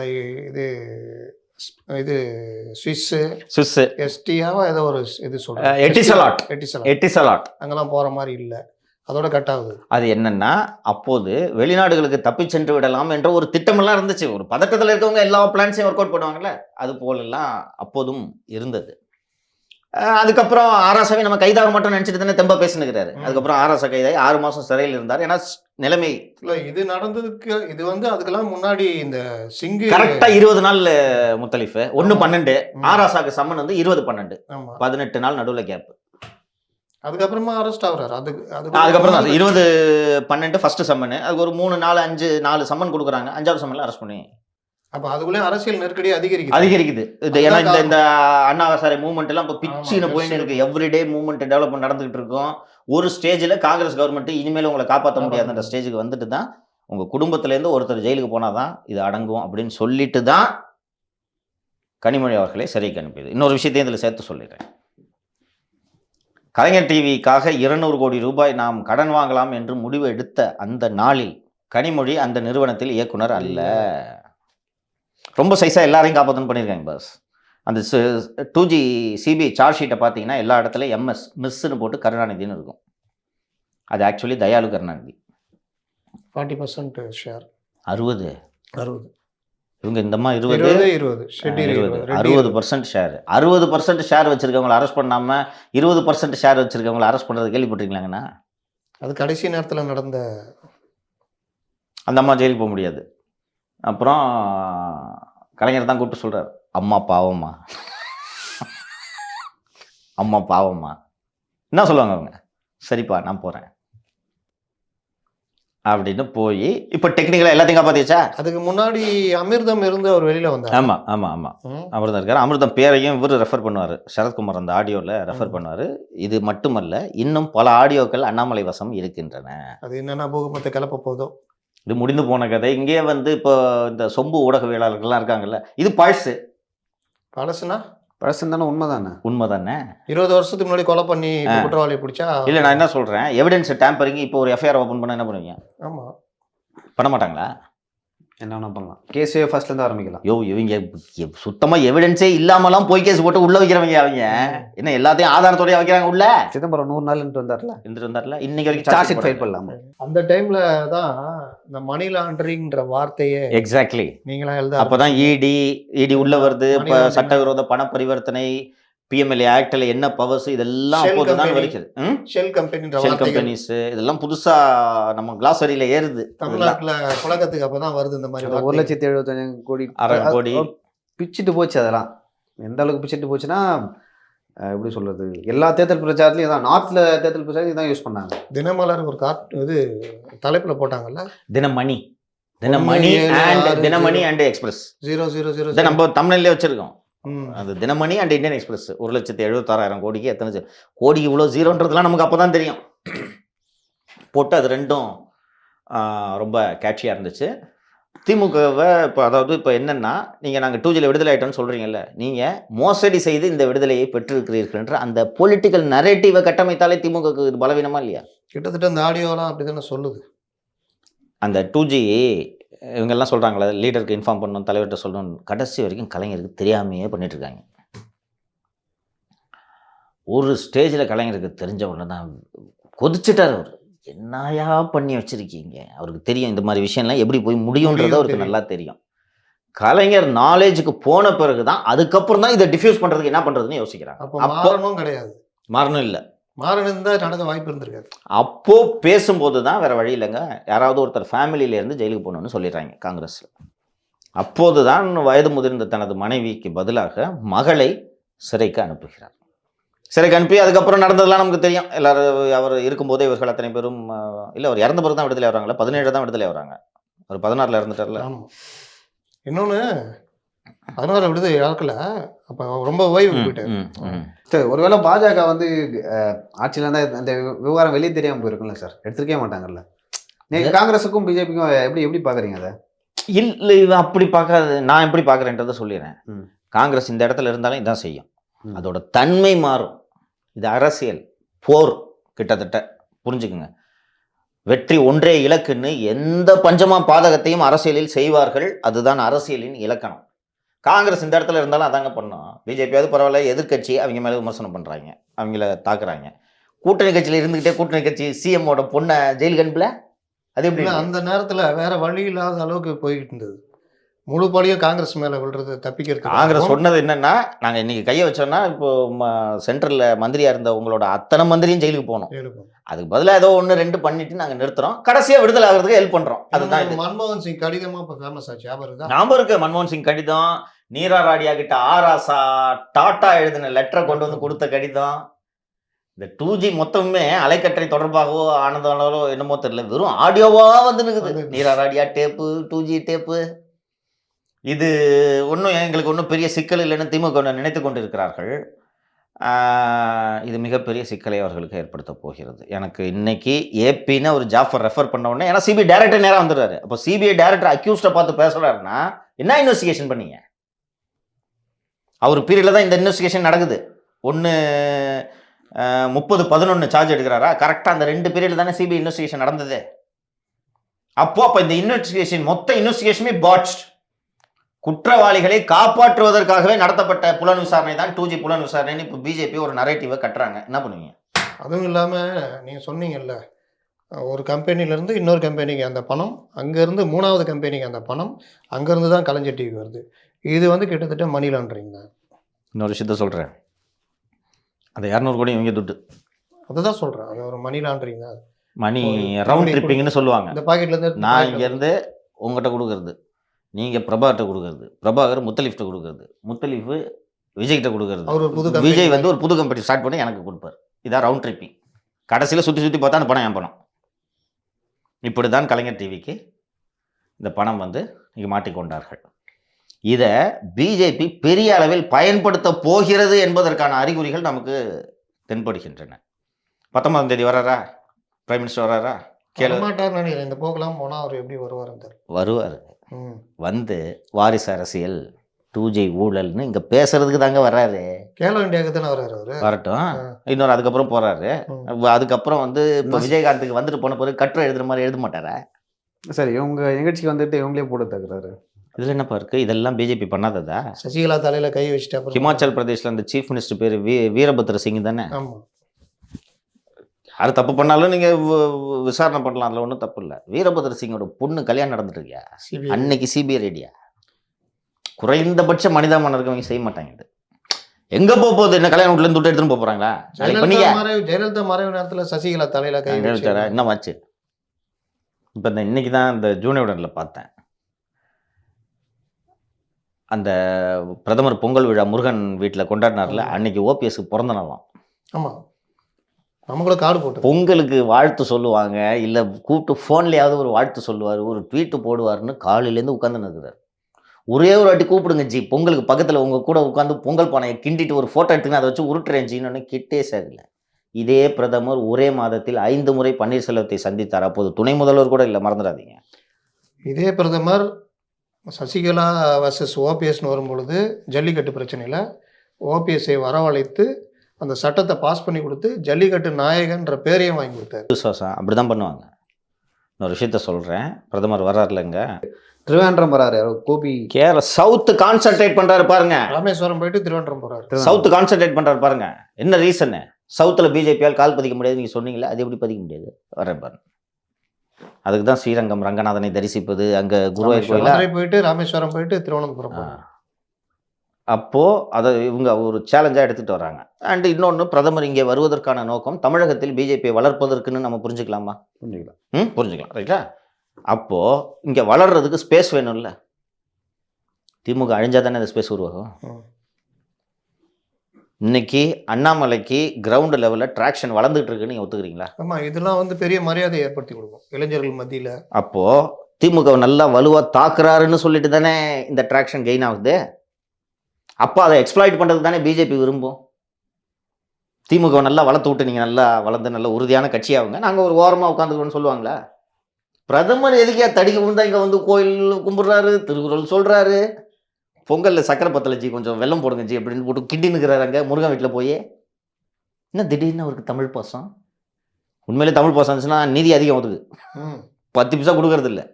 சமஸ்கிருதத்தை தூக்கி நிதியை கொடுத்துட்டு தமிழுக்கு ஒன்றுமே கொடுக்கறது இல்லை. ஆனால் பேசுறது பார்த்தா கணியன், பூங்குன்றனார், திருவள்ளுவர், அவங்க கவனம் இங்கே வந்துருச்சுங்க.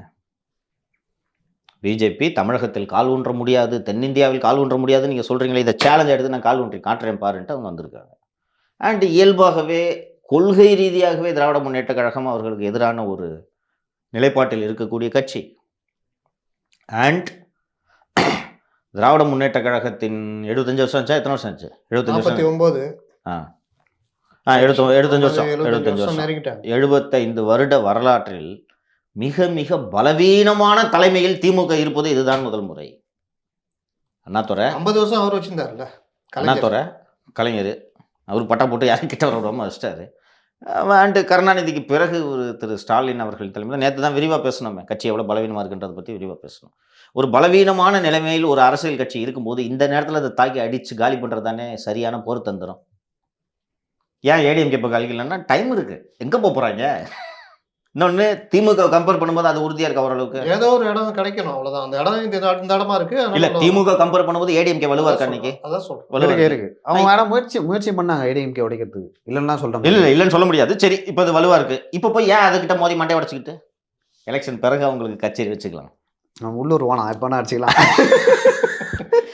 இப்போ இந்த பக்கம் பலவீனமாக இருக்கா, ஆளுங்கட்சியாகவும் இருக்கா. நேற்று இந்த டிஆர் பால் டேப்பை ரிலீஸ் பண்ணாங்களே, ஆர்டிஃபிஷியல் இன்டெலிஜென்ஸ் தான் உருட்ட முடியுதே தவிர இவங்களுக்கு உங்களால் பதில் சொல்ல முடியுதா? என்ன பதில் சொல்லுவீங்க? இதே அப்படிதான் உருட்டும். இல்லை, இப்போ ஆராசா ஜாஃபர் சேட் பேசுனது தெளிவாக இருக்குங்க. இன்னொன்று, இது ஜாஃபர் சேட்டோட குரல் தான் அப்படின்றதுக்கு நான் ஏற்கனவே ரிலீஸ் பண்ண டேப்ஸ் கூடுதல் ஆதாரமாக இருக்குது. இப்போது அடுத்தடுத்து டேப்ஸ் வரப்போகுது. இது பேசு பொருள் ஆகி நீங்கள் முறைகேட்டில் ஈடுபட்டு தான் 2G வழக்கில் விடுதலை பெற்றிருக்கிறீர்கள்ன்ற நரேட்டிவ் எலெக்ஷன் நேரத்தில் செட் ஆச்சுன்னா திமுக இதை எப்படி எதிர்பார்க்கும்? நீங்கள் என்ன ஏஐன்னு உருட்டினாலும் ஒரு செட் அப்படியே ஜனங்க வந்து இல்லை ஏன்னா இருக்கட்டுங்க. ஒரு ஆராசா உயிரோடு இருக்காரா? ஆமாம். ஜாஃபர் உயிரோடு இருக்காரா? ரெண்டு பேரும் வாய்ஸ் ஹைதராபாடுக்கு அனுப்பி முடிஞ்சு போச்சு, அவ்வளோதான். ஏஐன்னு கண்டுபிடிச்சிடலாம். சரி, இந்த விவகாரத்தில் ஒருவேளை இடியும் இல்லை சிபிஐ இதை கையில் எடுக்குவாங்களா? எல்லாத்தையும் பண்ணுவாங்க முத்தலீஃப். என்ன முத்தலீஃப் இல்லை, சட்ட ரீதியாக கேட்குறேன். அவங்க பண்ணுறது விட்டுருங்க. they can do anything. என்னங்க பேசுகிறீங்க? இந்த சொன்னானே சிதம்பரத்தையும் ஒரு மகனையும் 100 நாள் சிறையில் வச்சுங்க, இன்றைக்கி வரைக்கும் சார்ஜ் ஷீட் போடலங்க. அவங்க நோக்கம் பிடிச்சி உள்ள வைக்கிறதா? என்ன அவங்க நோக்கம் என்ன? கோர்ட்டில் வழக்கு நடத்தி கன்விக்ஷன் வாங்குறதா? அவ்வளோதான். டிஎம்கே ஃபைல்ஸ் கேட்சியாக இருக்கா? ஆடியோ ரிலீஸ் ஆகுதா? வேறு என்ன வேணும் உங்களுக்கு? எலெக்ஷன் நேரத்தில் என்ன பேசுவாங்க ஜனங்க? இல்லை, இதற்கு ஆதாரம் இருக்கிறதா? குரல் பேசுதுங்க. இல்லை, குரல் அது ஒன்றே போதுமா சார்? ஏன்னா ஏற்கனவே நீதிமன்றத்து வெளில வந்துட்டாங்க. பொலிட்டிக்கல் நரேட்டிவ்க்கு குரல் போதாதா? பொலிட்டிக்கல் நரேட்டிவ்க்கு அது போதும். திமுக மேல ஒரு கெட்ட பேர் கொண்டு வர முடியும், அதுதான் நோக்கம். அது பாஜகவுக்கு வாக்குகளா இல்லை பாஜக மேல ஒரு அலை ஏற்படுத்துமா, இல்லை வாக்குகளாக மாறுமா? அது மாறும் என்ற ஒரு நம்பிக்கையில் தானே இதை செய்வது. என்ன கேட்டால் மாறாது. இன்னைக்கு இருக்கிற 18 to 30 யங்கர் ஜென்ரேஷனை பொறுத்த வரைக்கும் நீங்கள் போய் ஆட்டை கேட்டிங்கனாலும் திமுகனா ஊழல் கட்சி சொல்கிறாங்களா? அதை மேலும் வலுப்படுத்தும் வகையில் நீங்கள் இதை பண்ணிவிட்டு திமுகவோட கோர் ஓட் பேங்க்லேருந்து ஓட்டை கொஞ்சம் பிரிச்சிங்கனாலே போதுங்க. அது பலவீனமாயிடுதா? அந்த வாக்குகள் பிஜேபிக்கு வரட்டும், இல்லை நாம் தமிழருக்கு போட்டும், இல்லை ஏடிஎம்கே கூட போட்டும், உங்கள் வாக்கு போச்சா இல்லையா? அம்மா அன்றே சொன்னார்னு ஏடிஎம் உருட்ட போகிறாங்க. ஆமாம், அன்றைக்கே சொன்னாங்க. இதில் இருக்குது ஸ்டேட்மெண்ட்டு. அம்மா அன்றைக்கே சொன்னாங்களா? இன்னொன்று, யாருக்கு வேணாலும் போட்டும்ப்பா அந்த வாக்கு. திமுகட்டேருந்து பிரிகிற வாக்கு ஏடிஎம்கே கொஞ்சம் போட்டோம், நாம் தமிழருக்கு கொஞ்சம் போட்டோம், பிஜேபிக்கு கொஞ்சம் போட்டோம். திமுக பலவீனமாகுதா இல்லையா? இன்னைக்கு பலவீனமாகிட்டு 26 காலி பண்ண முடியாது. திமுக பலகீனமாகிறது என்பதுதான் டிஆர் பாலு அமித்ஷா சந்திச்ச பிறகு வந்த ஸ்டேட்மெண்ட். எப்படி பேசினாரு? மத்திய அரசு புறக்கணிக்குதுலாம் சொல்ல முடியாதுன்னா அப்புறம் கரிசனத்துடன் அணுகினார். பார்த்தியா எவ்வளோ கரிசனம் இருக்கு? தெரியுதா உங்களுக்கு? இந்த ஈக்குவேஷன்லாம் பாருங்கள். அதை பேலன்ஸ் பண்ணுறது தான் மறுநாள் வந்து நீங்கள் ராமர் கோவில் வச்சு அரசியல் பண்ணாதீங்க ஒரு ஸ்டேட்மெண்ட் விட்டார் டிஆர் பாலு. ஞாபகம் இருக்கா? டைரக்ஷன் இல்லாமல் இருக்காங்க, தெரியுதா? முத நாள் போய் கரிசனத்தோடு அணுகிறாங்கன்னு பேட்டி கொடுக்குறது. கனிமொழி இங்கே வந்து ஒரு ட்வீட் பண்ணாங்க. அப்போ மத்திய அரசு எதிர்த்து தான் அந்த ட்வீட் இருந்தது. அவர் அங்கே பேட்டி கொடுத்துட்டு மறுநாள் இங்கே அவங்க ட்வீட்டு. இப்போது மக்களவை திமுகவின் தலைவர் மத்திய அரசு கரிசனத்தோடு அணுகுகிறது என்கிறார். மக்களவை திமுகவின் துணைத் தலைவர் பிஜேபியை எதிர்த்து பதிவிடுகிறார். இப்போது இந்த கட்சி ஒரு ஒருமுகம் இல்லாமல், இலக்கு இல்லாமல் பயணிக்குதுன்றது ஒன்று தெரியுதா? ஒவ்வொருத்தரும் ஒவ்வொரு பெர்ஸ்பெக்டிவ் பேசுறாங்க. எக்ஸாக்ட்லி. ஒரு இப்போ கனிமொழியும் டிஆர் பாலுவும் டிஸ்கஸ் பண்ணியிருக்க மாட்டாங்க இதை பற்றி. அவங்க டிஆர் பாலு அங்கே பேசுனது கனிமொழி காதுக்கு போயிருக்குமான்றது கூட தெரியாது. அப்போது என்ன நிலைப்பாட்டை வேண்டாலும் எடுக்கலாம்னா, அதுவும் எந்த விஷயத்தில் சின்ன சின்ன விஷயங்கள் நம்ம கடந்து போயிடலாம். மத்திய அரசோட உறவா பகையான்றதுலேயே உங்களுக்கு குழப்பம் இருந்துச்சுன்னா how will you face the electorate? உங்களுடைய ஒவ்வொரு வார்த்தைகளும் கவனிக்கப்படும். நிச்சயமாங்க, அதாங்க அரசியல அர்த்தப்படுத்தப்படும். அப்புறம் நம்ம வேலை என்ன? பண்ணமளவு ஒரு டேப்பு தான் ரிலீஸ் பண்ணாரு, அது பின்னாடி இவ்வளோ பெரிய கதையை நம்ம தானே எடுத்து விட்டது. இது நம்ம வேலை. அப்போ இந்த நரேட்டிவை போய் வைப்பாங்க. திமுக என்றாலே ஊழல், அதுவும் 71 ஊழல். அதுவும் பண்ற ஊழல் எப்படியா ஆடியோவில் ரெக்கார்ட் பண்ணி வைப்பீங்க? எனக்கு என்னமோ ஜாபர் சேட் மேல தான் சந்தேகமா இருக்கு. அவர் தான். ஒருவேளை அவரே கொடுத்துருப்பாரு என்னமோ. அது எனக்கு உறுதியாக சொல்ல முடியல முத்தலீஃப். ஆனால் அந்த ஆளுக்கு வந்து இந்த இல்ல மாதிரி சுத்தி சுத்தி அவரு சம்பந்தப்பட்டு அவர் இல்லை இல்லை இல்லை பேசுறது நான் தான் சொல்கிறேன், அதுக்கு அவர்கிட்ட சொல்கிறேன். என்ன புத்தினே தெரியலது. அவருக்கு வர எல்லா காலும் ரெக்கார்ட் ஆகிடும். நேற்று தான் சொன்னேன்ல, நோக்கியா N95 ஃபோன் வச்சுருப்பார், பட்டனாக இருக்குது, இவ்வளோ பெருசு வரும் அந்த ஃபோனு. அந்த N95க்கு எந்த காலம் வந்தாலும் ரெக்கார்ட் ஆகிடும். நான் 2014 வெளியிட்ட ஆடியோவோட ஃபார்மேட்டும் ஏஎம்ஆர், இப்போ அண்ணாமலை வெளியிடுற ஃபார்மேட்டும் ஏஎம்ஆர் ஆடியோ. இந்த ஏஎம்ஆர்ன்றது நோக்கியாவோட சொல்ற எல்லாத்தையும் நான் ஏத்துக்கிறேன். நீங்க வந்து யார் பேசினாலும் நீங்க உங்க போன்ல ரெக்கார்ட் பண்ணி வச்சுக்கிறீங்க. ஆனா அது எப்படி அவங்களுக்கு போச்சு? கரெக்ட், நல்லா கேட்டிங்க. அப்போது நான் இது எப்படி வெளியில் வந்திருக்கோன்ட்டு நான் ஒர்க் அவுட் பண்ண தியரி, இவர் ஜாஃபரும் நஜிமுதீன் தெரியுதா? யார் நஜிமுதீன்? ஆளுநர் மாளிகை ஆண்டவர். ஒரு காலத்தில் பர்னாலாவோட பையன் கூட சேர்ந்துக்கிட்டு கவர்னர் மாளிகையில் கெட்டாட்டம் போட்டார். இவரெல்லாம் இந்த நஜிமுதீன்லாம் ஏஜென்ட்டு. அண்ட் இந்த நஜிமுதீன், ஜாஃபர் போன்றோர் பல்வேறு ரேவ் பார்ட்டிஸ்க்கு போவாங்க. சில பண்ணை வீடுகளில் நடக்கும் இது போன்ற ரேவ் பார்ட்டிஸ். ரேவ் பார்ட்டிஸ்க்கு போகும்போது என்ன ஃபோன் அட்டன் பண்ணிருக்க முடியும்? இன்னொன்று, ஜாஃபருக்கு எப்போ சிஎம் கூப்பிட மாட்டான்னு தெரியுதோ அப்போ தான் போவார். சிஎம்மை கொண்டு போய் ஒரு ஃபேமிலி ஃபங்க்ஷன் விட்டுருவார்.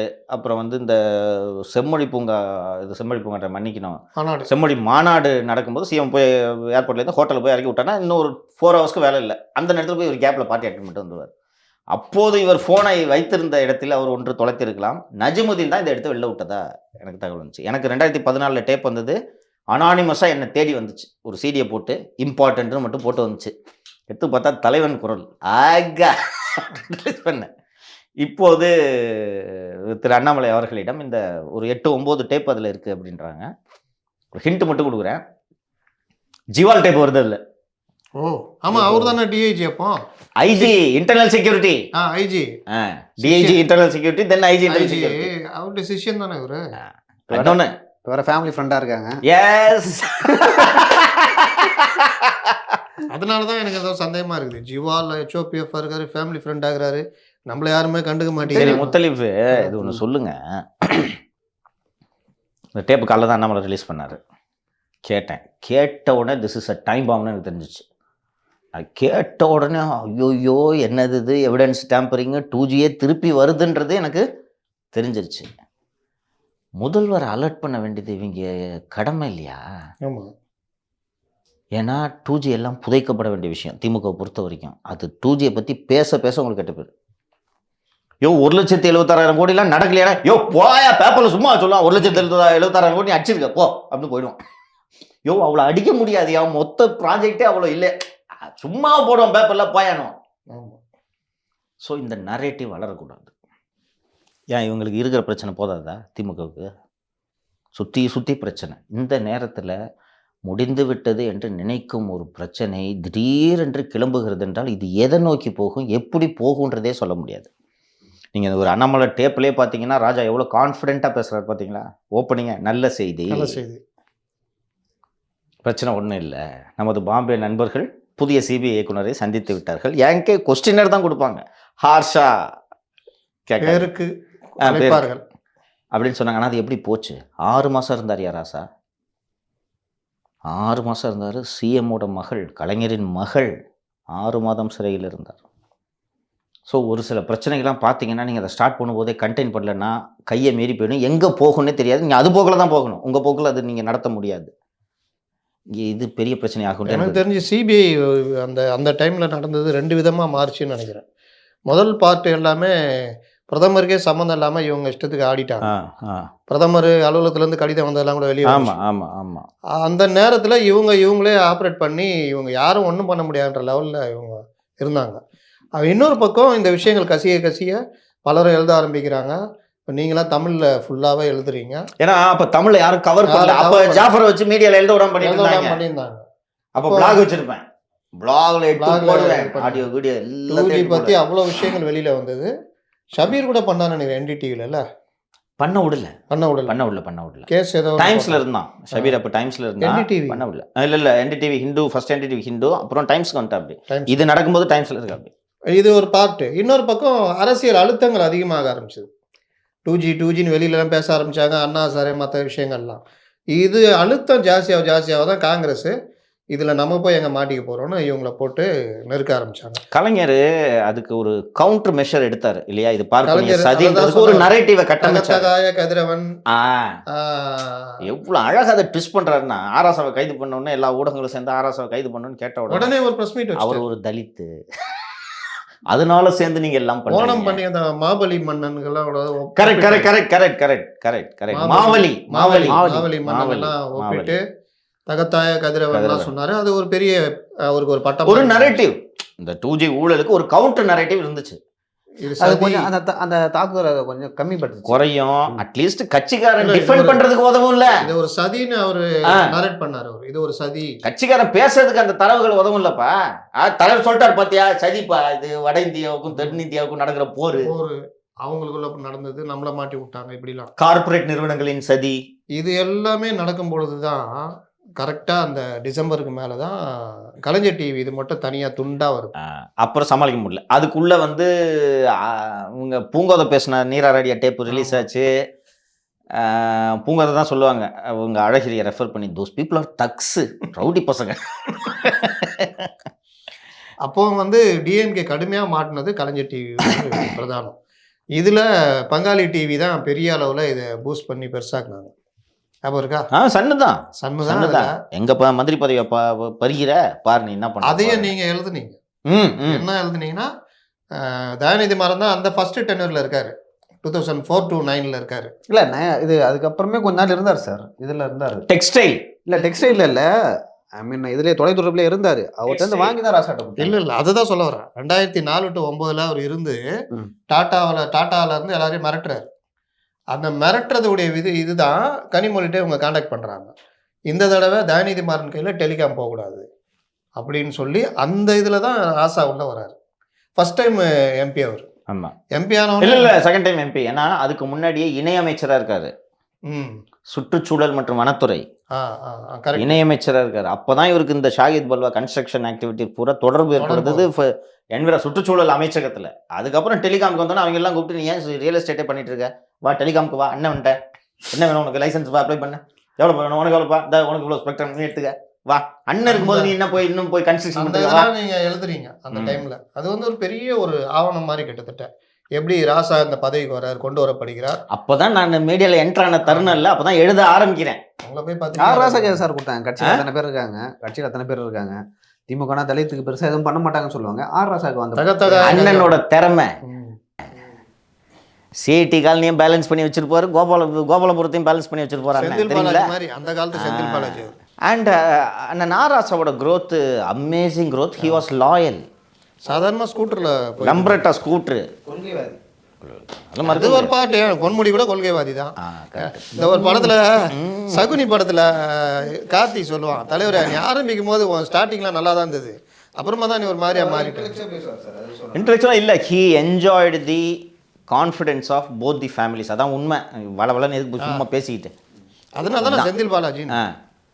இங்கே இவங்க சிஐடி கால்நிலையம் பிடித்தமானவர், ராஜாத்தி அம்மாளுக்கு ரொம்ப பிடிக்கும். என்னென்னா கணக்கில் கரெக்டாக இருப்பார், வேறு ஒன்றும் இல்லை, என்ன அதில் சுற்றி வலிச்சு பேசுறதுக்கு. அண்ட் அந்த பக்கமும் கலைஞர்கிட்டையும் கரெக்டாக இருப்பார். அதாவது எந்த அளவுக்கு ஆராசக்கு இல்லை அப்படின்னா, ஜாஃபரை கூப்பிட்டு இவன் எவ்வளோ தான் சம்பாரிச்சிருக்கான்னு விசாரியா, ஒன்றுமே தெரிய மாட்டேன், இத்தனை கோடின்றான் என்கிட்ட கேட்டால் தலைவரை ஒன்றுமே இல்லை தலைவரன்றான், விசாரியா அப்படின்னாரான். கலைஞர் வாஸ் கெப்ட் இன் டார்க். கலைஞருக்கு வந்து அது அவரோட கிட்டத்தட்ட ஒரு அரசியல் வாழ்க்கையில் சர்க்கிள்னு நான் சொல்கிறேன் முத்தலீஃப். என்னென்னா அவரோட கவனம் பூரா பாராட்டு விழாவில் போயிடுச்சு முத்தலீஃப். ஃபுல்லாக நிலை வித்வான்களை வச்சுக்கிட்டு பூரா கமல் ரஜினியை வச்சுக்கிட்டு அப்படியே கலைஞர்கிட்டேருந்து ஃபோனுனாலே வாலி கண்ணில் கண்ணீர் தானாக. ரஜினி இப்போ பேசினார்ல, இவருக்கு பயந்து எப்படிலாம் ஜுரம்னு சொல்லிட்டேன், அப்புறம் கட்டாயப்படுத்தி என்னை வர வச்சாரு, என்ன காய்ச்சலா இந்த சூரியன்கிட்ட வந்துட்டு எல்லாம் போயிடுனாரு, அந்த நடிகர் நான் தான் அப்படின்னு. ரஜினி அது என்ன சொல்கிறாங்க, வேற்றுமை புகழ் சேனியா அப்படி தான் நான் புரிஞ்சுக்கணும். நம்ம அவர் வாலியை கூப்பிட்டு வரோம், ஃபோன் வருமா, ஃபோன் வந்து என்னையா பண்ணுற, இல்லை தலைவர் இந்த இதுக்கு வா வா வா வா வந்த உடனே ஃபங்க்ஷன் 46வது முறையாக ஒளியன் ஓசையை வாலி அன்று பார்க்க வேண்டும். அப்படியே நெஞ்சே வெடிக்குமா வாலிக்கு, வேறு வழி இல்லை, விடு வாயா அப்படின்னோடனே போவாங்க. போனோடனே படத்தை பார்த்தோடனே வாலி பல்ல கட்சின்னு, ஐயோ அண்டவா என்னை காப்பாற்றுக்கு பார்த்துலாம் கேட்டுக்கிட்டு வெளில வந்தோடனே எப்படி இருந்துச்சு படம், என்ன தலைவர் சொல்லணுமா? ஐயோ பிரமாதம் தலைவர். தடவை சொல்லிட்டேன், ஆ. 46வது தடவையும் கேட்குறீங்க. இன்னைக்கு வரைக்கும் உங்களுக்கு நிகர வசனம் எழுதுறதுக்கு ஒருத்தன் பிறக்கணும் தலைவர். என்னென்ன பேப்பர் குடியா, பேப்பர் கொடுப்பாங்க, எழுதியாத.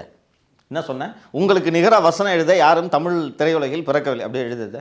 எழுதின உடனே தந்தியில் ஆடு குடியா அப்படின்ன உடனே உளி நோசை படம் போட்டு பக்கத்தில் வாலி புகழுரை. இவர் இல்லையா யாரு மெயின்? வைரமுத்து. வைரமுத்து இருப்பார். ஏங்க அரசவை தெரியாது. அரசவை கவிஞர்கள்னு 2 பேர் இருக்காங்க. ஒரு நாள் இந்த அரசவை கவிஞர், ஒரு நாள் அந்த அரசவை கவிஞர். ஒரு நாள் சைவ கவிஞர், ஒரு நாள் வைணவ கவிஞர். அவ்வளோதான். அவர் ஒரு வாலி அவர்கள் வைணவர் இல்லையா, அதனால் ஒரு நாள் வைணவ கவிஞர்னு இப்படி போட்டு அவரோட கவனம் பூரா அதில் போயிடுச்சு. எனக்கு நல்லா ஃப்ரெஷ்ஷாக ஞாபகம் இருக்குது. இன்றைக்கி எல்லோரும் நம்ம மறந்துட்டோம். வாரத்துக்கு 2 பாராட்டு விழா இருக்குங்க. ரொம்ப விரும்ப ஆரம்பிச்சிட்டார். வாரத்துக்கு 2 பாராட்டு விழா கூப்பிட்டே சொல்லுவார். அதுக்கப்புறம் செம்மொழி மாநாடு அதிலலாம் கவனம் செலுத்தாங்க. பாரு, ஒரு கிரைசிஸ் ஓடிக்கிட்டு இருக்கு. அந்த செம்மொழி மாநாடுக்கு போயிட்டு 3 நாள் 4 நாள் செம்மொழி மாநாடு வந்து இலங்கையில் வந்து யுத்தம் நடந்ததை மறைக்கிறதுக்காக ஏதோ சொல்கிறாங்க. ஆனால் புகழ்ச்சிக்கு அவர் ரொம்ப இதாகிட்டார். அந்த டைமில் தான் இந்த லகுட பாண்டிகள் இந்த ரொம்ப அதிகமாக இப்போலாம் இருக்காங்களே, இதை விட அதிகமாக அப்போ பத்திரிகையாளர்கள் இவங்கெல்லாம் ஒரு பெரிய பூஸ் செம்மொழி மாநாடுன்னு ஞாபகம் இருக்குதா? அந்த அளவுக்கு நடக்கும் பயங்கரமாக. இந்த மாநாடு செம்மொழி மாநாடு இப்படி நடக்குது அப்படி நடக்குதுன்னு சொல்லிட்டு 1 or 2 மேகசின்ஸ் தான் அப்போவும் வந்து எழுதிட்டு இருப்பாங்க. ஜூனியருடனே வந்து இல்லை ஜனவரி 2011க்கு பிறகு தான் ஜூனியருடன் எழுத ஆரம்பித்தாங்க. எனக்கு இன்னும் நல்ல ஞாபகம் இருக்குது. ஜனவரி மாதம் வந்த கவரு ஜாஃபர் ஃபுல் சூட்டு போட்டுக்கிட்டு கூலிங் கிளாஸ் போட்டு ஜாஃபர் இப்படி நடந்து வருவார். உளவு துரை அப்படின்னு போட்டு ஜூனியரில் அந்த கவர். அதுக்கப்புறம் நோ ஸ்டாப்பிங் மெர்சிலஸ் அடிச்சாங்க. அது இந்த திமுக கவர்மெண்ட்டுக்கு நடக்கும். முத்துலி இன்றைக்கி மீடியா அமைதியாக நிலைவத்தவன்களாக இருக்குன்றதுக்காக அவர்களுக்குள் மனதில் குமைச்சல் இல்லை என்று நீங்கள் நினைத்து கொள்ளக்கூடாது. செம்மொழி மாநாடு என்றும் பெரும்பாலான ஊடகங்கள் பார்ப்பன சமூகத்தின் கையில் தான் இருக்கிறது என்பதை நாம் மறந்துவிடக்கூடாது. அவர்கள் திமுகவை நேசிப்பவர்கள் அல்ல. கொள்கை ரீதியாக திமுக விமர்சிக்கிறது வேறு, அவங்க அடி வயிற்றுலேருந்து விமர்சிக்கிறவங்க. பிடிக்காது. இன்றைக்கி அமைதியாக இருக்கானா வேறு வழி இல்லை, உங்கள்கிட்ட விளம்பரம் வாங்கணுன்ட்டு. அது என்னைக்கு டில்ட் ஆகுதோ. இன்னொன்று, பிஜேபி அழுத்தம் கொடுக்குது. இதை ரிப்போர்ட் பண்ணியா நல்லாண்ணா என்ன பண்ணுவீங்க? பிஜேபி அழுத்தம் கொடுக்குது, இதை ரிப்போர்ட் பண்ண அண்ணாமலை போடுறது பெருசாக போடுங்கன்னு சொல்கிறாங்க. என்ன பண்ணுவீங்க? போட்டு தான் ஆகணும். செம்மொழி மாநாடு நடந்த அந்த பீரியடு கோவையில் தான் நடந்தது. குடும்பமே உட்காந்து இருந்துச்சு. அதெல்லாம் வந்து அப்போ ஒரு பக்கம் பாராட்டுற மாதிரி இருந்தாலும் ஜனங்க மத்தியில் ஒரு கடுமையான வெறுப்பு ஏற்பட்டது. அப்போ அந்த சமயத்தில் ஈழத்தமிழர் முகாம்லேருந்து யாரும் வெளியில் போகக்கூடாதுன்னு கியூ பிரான்ச் போய் நோட்டீஸ் விட்டாங்க தெரியுமா? 4 நாள் செம்மொழி எல்லாம் இப்போ படிச்சுட்டு இருந்தது கரெக்டா? செம்மொழி மாநாடு முடிகிறது வரைக்கும் கேம்ப் அவுட் யாரும் வெளில போகக்கூடாது. கல்லூரிகளுக்கு லீவு. இது ஒரு பார்ட்டு. அதே செம்மொழி மாநாடு முடிஞ்சவொடனே கொடிசியாவில் ஜெயலலிதா கூட்டம் போடுறாங்க. ஞாபகம் இருக்குதா? மிகப்பெரிய தெரியும். அதுதான் that set the tone for election. அதுதான் அப்படியே திருப்பி விட்டுச்சு. கொடிசியா நல்ல க்ரௌடு. அது புரட்டி போட்டுருச்சு. கேட்டதுக்கப்புறம் அந்த அம்மா கூட்டம் போட்ட உடனே கஷ்டம்யா அப்படின்னாராம் கலைஞர். கஷ்டம்யா கூட்டத்தை பார்த்த உடனே சொன்னாராம். அப்போ தான் கேஎன்ஆர்கிட்ட சொன்னது 23 சீட்டு தான் வருவோம், பெருசாக கிடையாது, ரிப்போர்ட் அப்படி தான் சொல்லுது, பார்த்துக்கோங்க. அவர் எல்லாத்தையும் உணர்ந்துருந்தார். இதையும் உணர்ந்துருந்தார், அதையும் உணர்ந்துருந்தார். அதெல்லாம் தெரிஞ்சதுனால தாங்க எப்போவுமே கூட்டணின்னே போவார். என்றைக்காவது ஒரு நாள் 234 தொகுதிகளிலும் உதயசூரியன் போட்டியிடும்னு என்றைக்காவது சொல்ல கலைஞரை தெரியும். கம்னுரியா இப்போ 114 சீட்டை காங்கிரஸுக்கு தூக்கி கொடுத்தவர் 80ல். இதில் இன்னொரு விஷயம், அன்னைக்கு கூட்டணி கட்சிகள் விலகி ஓடினார்கள். ஞாபகம் இருக்குதா? எல்லாம் சிபிஎம் எல்லாமே அங்கே ஓடினாங்க. இவங்களும் வந்து நம்ம விஜயகாந்த் யாரு கூடயும் கூட்டணி வைக்க மாட்டேன்னு அவர் ஜெயலலிதா கூட கூட்டணி வைக்கிறதுக்கு தயாராகிட்டார். இதோடைய விளைவு என்னென்னா ஆட்சி மாற்றமே வந்தது. சேம் இதே இது இன்னைக்கு திரும்பிக்கிட்டு எனக்கு என்னென்னா, அன்னைக்காவது ஒரு ஸ்டேஜில் கலைஞர் லக்கான கையில் எடுத்துட்டாரு. அவருக்கு தெரியல என்ன நடந்துட்டுருக்குன்னு தெரியல. ஒரு ஸ்டேஜில் இவர் மேலே இவர்கிட்ட மறைக்க முடியாதுன்னு தெரிஞ்சோன்னே ஜாஃபர் சொல்கிறாரு, மற்றவங்களும் சொல்கிறாங்க. கூப்பிட்டு கேட்டோன்னே என்ன பண்ணலாம் அப்படின்னு கேட்டு டிஆர் பாலுவையும் தயாநிதி மாறனையும் அனுப்பிச்சு. அதனால தானுங்க 3 சீட்டுக்கு தானேங்க கூட்டணி பிச்சுக்கிச்சு. ஆமாம். இவர் கலைஞர் 60ன்றாரு, அவங்க 63 கொடுங்கன்றாங்க. 3 சீட்டு கொடுக்க முடியாதுன்னு சொல்லி கூட்டணி பிச்சுக்கிச்சு. அப்படியே இந்த திமுக கொத்தடிமைகளை பார்க்கணுமே. அறிவாளத்தில் கிட்டாஸ்லாம் வெடித்து நம்மை பிடித்திருந்த பிணி நீங்கி விட்டது. ஸ்டாலின் பெரிய அளவில் காங்கிரஸை வெளியில் ஏற்றுறதுக்கு அவருக்கு ஆரம்பத்துலேருந்தே காங்கிரஸ் பிடிக்கல. என்னமோ தெரியல, அப்படிலாம் பண்ணிட்டு இருந்தாங்க. பண்ண உடனே இப்போ நடந்த சம்பவத்தை சொல்கிறேன். நான் ஏற்கனவே ரெட்பிக்ஸில் தான் சொன்னேன்னு நினைக்கிறேன். தயாநிதி மாறனையும் டிஆர் பாலுவையும் வர சொல்கிறாங்க. சோனியா போய் பார்க்குறாங்க. அந்த ஒரு பெரிய ட்ரே தள்ளிட்டு போகிற ட்ரேயில் சோனியா இருக்காங்க. அந்த ட்ரேயை தள்ளிட்டு ஒருத்தர் வந்து ட்ரே ஃபைல் வைக்கிறார். சோனியா கேட்டாங்களாம், என்ன தெரியுமா, உங்கள் துறையில் மட்டும் நடந்த ஊழல்,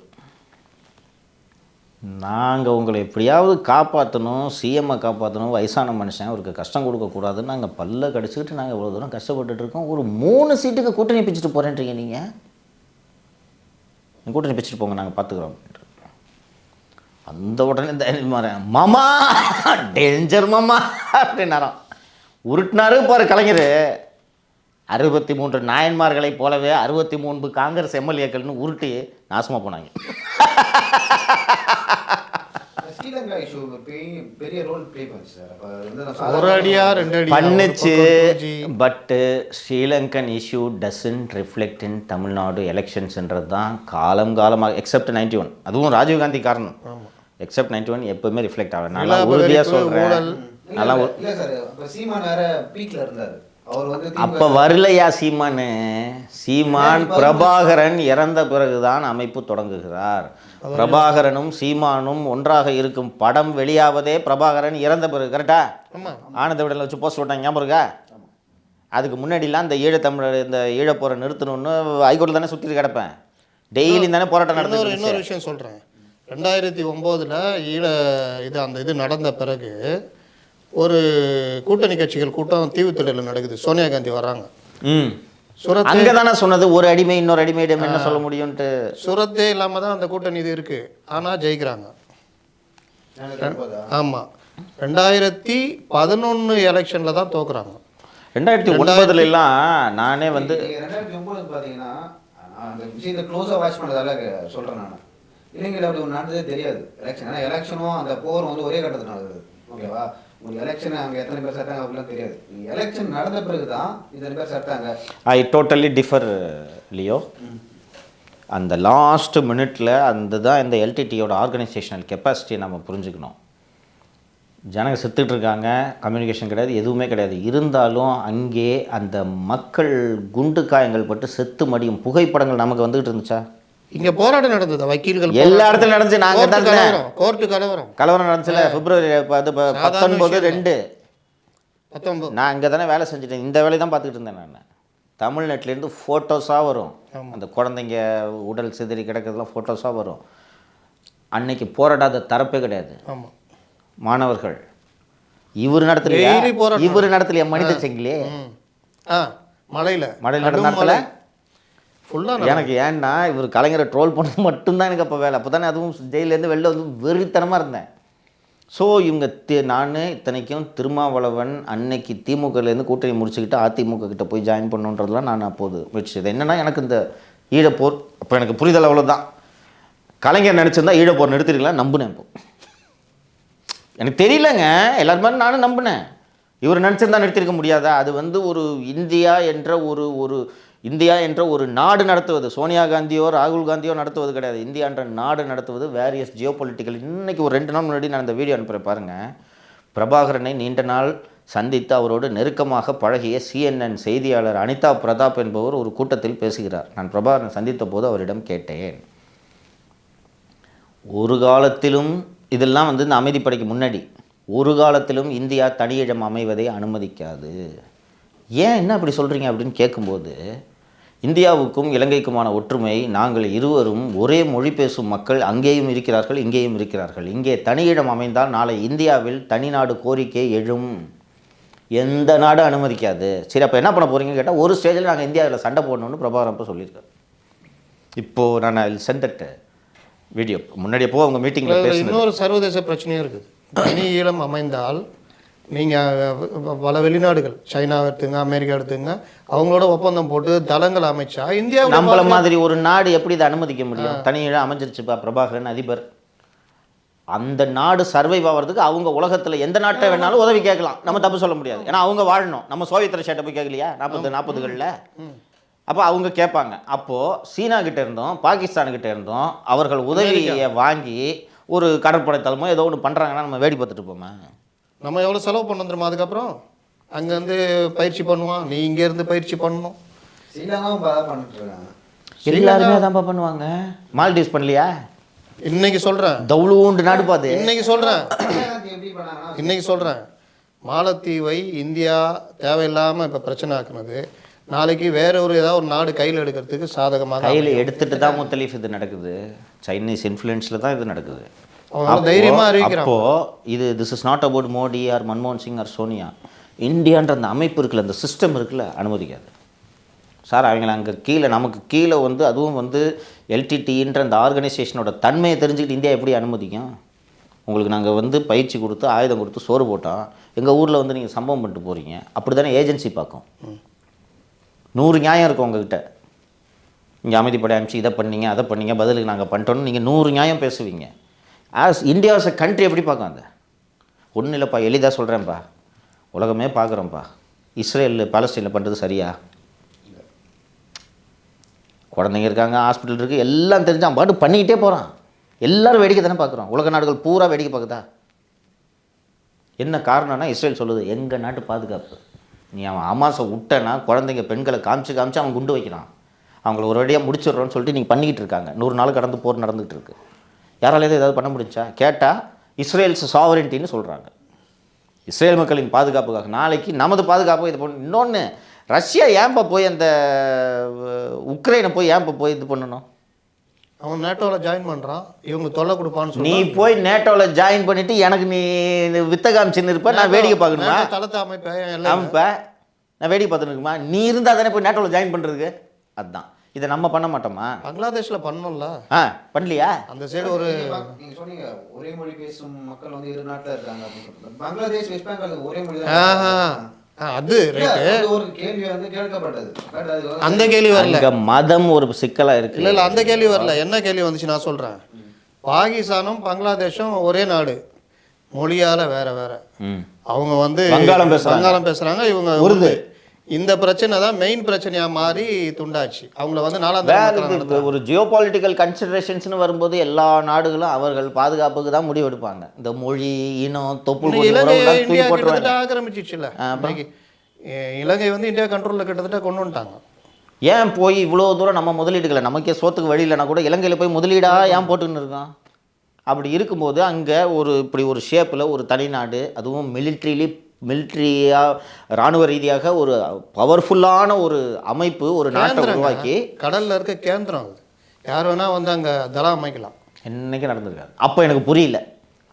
அப்போ திட்டிகிட்டு இருந்தேன். நான் அப்போ என்ன நினச்சேன்னா 38 சீட்டில் ஏடிஎம்கே ஜெயிச்சிடும். ஏன்னா அதுவும் ஜெயலலிதா பேசிய பேச்சு, நான் படைகளை அனுப்பி தனி இடம் அமைத்து தருகிறேன். அது அண்ணன் அதிபர் அண்ணன் தான் பேசினார். இலை மலர்ந்தால் ஈழம் மலர்வது என்பது அண்ணன் திரு சீமான் கூட்டம் போட்டு சொன்னார். அதே தான். அப்போ நான் நம்பினேன். ஜாஃபர் மேலே ரொம்ப கலைஞர் டிபெண்ட் ஆனது இது ஒரு காரணம். 18 நேரம் 18 24 கூட்டணியோட சேர்த்து 24 கூட்டணியோட சேர்த்து. இப்போ உங்கள் கேள்விக்கு பதில் வந்துச்சா? 2009 இலங்கை பிரச்சனை இவங்களை எந்த வகையிலும் பாதிக்கல. 2011 24ன்னு கூப்பிடுவாராம். எங்கேயா 24 கூப்பிடியான்னு வரான் கலைஞர். 2011 தான் தோக்குறாங்க. ஏன் தோக்குறாங்கன்னா நில அபகரிப்பு, 2G வழக்கு, இவங்க ஆடாத ரவுடிசம் எல்லாம். இன்னொன்று, வெளியுறவு கொள்கை தொடர்பான முடிவுகளை எடுப்பது மத்திய அரசு. ஸோ அதற்கான தேர்தல் அது. ஓகேவா? அப்போது நம்ம மக்கள் அத்தனை பேருக்கு உண்மையிலே கோபம் இருந்துச்சுன்னா ஈழப்போரை நடத்துவதே கலைஞர். இப்படி தானே நரேட்டிவ் அன்னைக்கு துரோகம் பண்ணிட்டாங்க. வைகோ என்ன பேச்சு பேசினார்? ரெடார் வழங்கியது. வாஜ்பாய் சட்டையை பிடித்து உலுக்கினேன் சொன்னாரா? அதான் முடிஞ்சிருச்சு. அதனால் அது ஒரு பெரிய தாக்கத்தை ஏற்படுத்தாது. இன்னைக்கு ஒரு மிகப்பெரிய கிரைசிஸ் திமுகவை நோக்கி வந்து கொண்டிருக்கிறது. அன்றைக்கி கலைஞர் இருந்தார், அந்த 2Gயை மேனேஜ் பண்ணி. அதற்கு பிறகு 2016 தேர்தலெலாம் பெரிய தோல்வின்லாம் சொல்ல முடியாது திமுகவுக்கு, இல்லையா? 2011 வாஷ் அவுட்டு, அதை நான் ஒத்துக்கிறேன். 2016 they did come back. 2016 இவங்க பண்ண தப்புனால தான் தோத்தாங்க. they did come back பண்ணார். ஆனால் இந்த கிரைசிஸ்லேருந்து மீண்டு 24 மக்களவை தேர்தலை சந்திப்பதற்கு கூட திமுக இன்று வலுவில்லாத நிலையில் இருக்கிறது என்று தான் நான் திமுக பார்க்குறேன். இன்றைக்கி இருக்குது, நமக்கு இதில் ஸ்டேக்ஸே கிடையாது. இருந்தாலும் காலையிலேருந்து இந்த டேப்பை போட்டு உருட்டி டீகோட் பண்ணி எத்தனை பேர்கிட்ட ஃபோன் பேசி நம்ம எவ்வளோ விவரங்கள் எடுத்தோம். இது ஒரு அரசு இயந்திரம் பண்ணணுமா நம்ம முத்தலீஃபு? ஆனால் அவங்க அண்ணே என்ன நடந்திருக்கும்னு நான் சொல்கிறேன். என்ன ஏதோ ஒரு அண்ணே பழைய டேப்புன்னு அது 10 வருஷம் முன்னாடி வந்த டேப்புண்ணே. அப்படியா, சரி நம்ம ஜல்லிக்கட்டு பார்க்கலாம் போங்க. நம்ம ஐடிங்க வச்சு 4 மிதிக்க சொல்லிக்கிறோம். ஆ ஐடி விங்க வச்சு 4 ஆமாண்ணே, சின்னமலை ஐடி விங்குக்கு சொல்லியாச்சுண்ணே. அசிங்கமாக பேசுவாங்கண்ணே. அவள் தானே அண்ணாமலையா ஃபேமிலிலாம் எடுத்து திட்டலாண்ணே. முடிஞ்சிச்சுண்ணே. என்ன அப்போ ஓகே பார்த்துங்க, நான் சூரிய கூட ஜல்லிக்கட்டு பார்க்கணும், நான் போகிறேன் அப்படின்னு போயிட்டார். அவர் போன அப்புறம் தான் வெளியே வந்துச்சுன்னு நினைக்கிறேன். இதில் நான் கேட்குறது என்னென்னா 2011 விட்டுட்டு ஓடினாங்கல்ல, கிட்டத்தட்ட திமுக தனிமாற மாதிரி ஆச்சு. சேம் இதே இப்போ இன்றைக்கி இந்த மாதிரி விஷயங்கள்லாம் வெளியே வந்துகிட்டு இருக்குது. காங்கிரஸு திமுக உறவு இதில் ஒரு சிக்கலும் வரும். ரெண்டாவது இந்த டைமில் நம்ம இவங்க கூட இருக்கணுமா இந்த மாதிரி விஷயங்கள்ன்றதும் இந்த எலெக்ஷனில் 24 வர வாய்ப்பு இருக்கிறதா?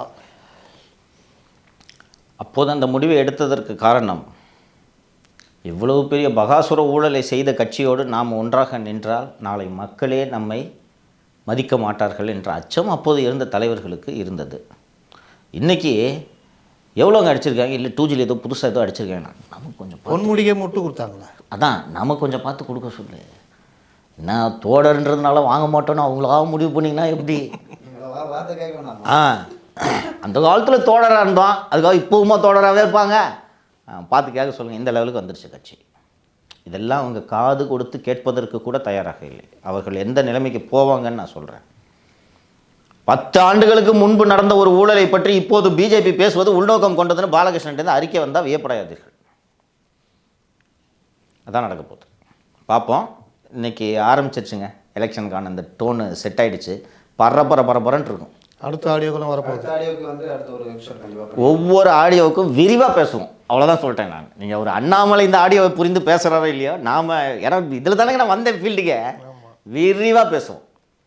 சரி, அடுத்து ஒவ்வொரு ஆடியோவும் வந்து ஒவ்வொரு அதிர்வலைகளை வந்து அரசியல் வட்டாரத்துக்கு ஏற்படுத்தும். திமுக எப்படி ஹேண்டில் பண்ண போகிறாங்க, பாஜக அதை வந்து எப்படி அதிமுக இதை எப்படி கையில் எடுக்க போகுது? எப்போ விடுப்பா விடுன்ட்டேன். சரி, ரொம்ப நன்றி.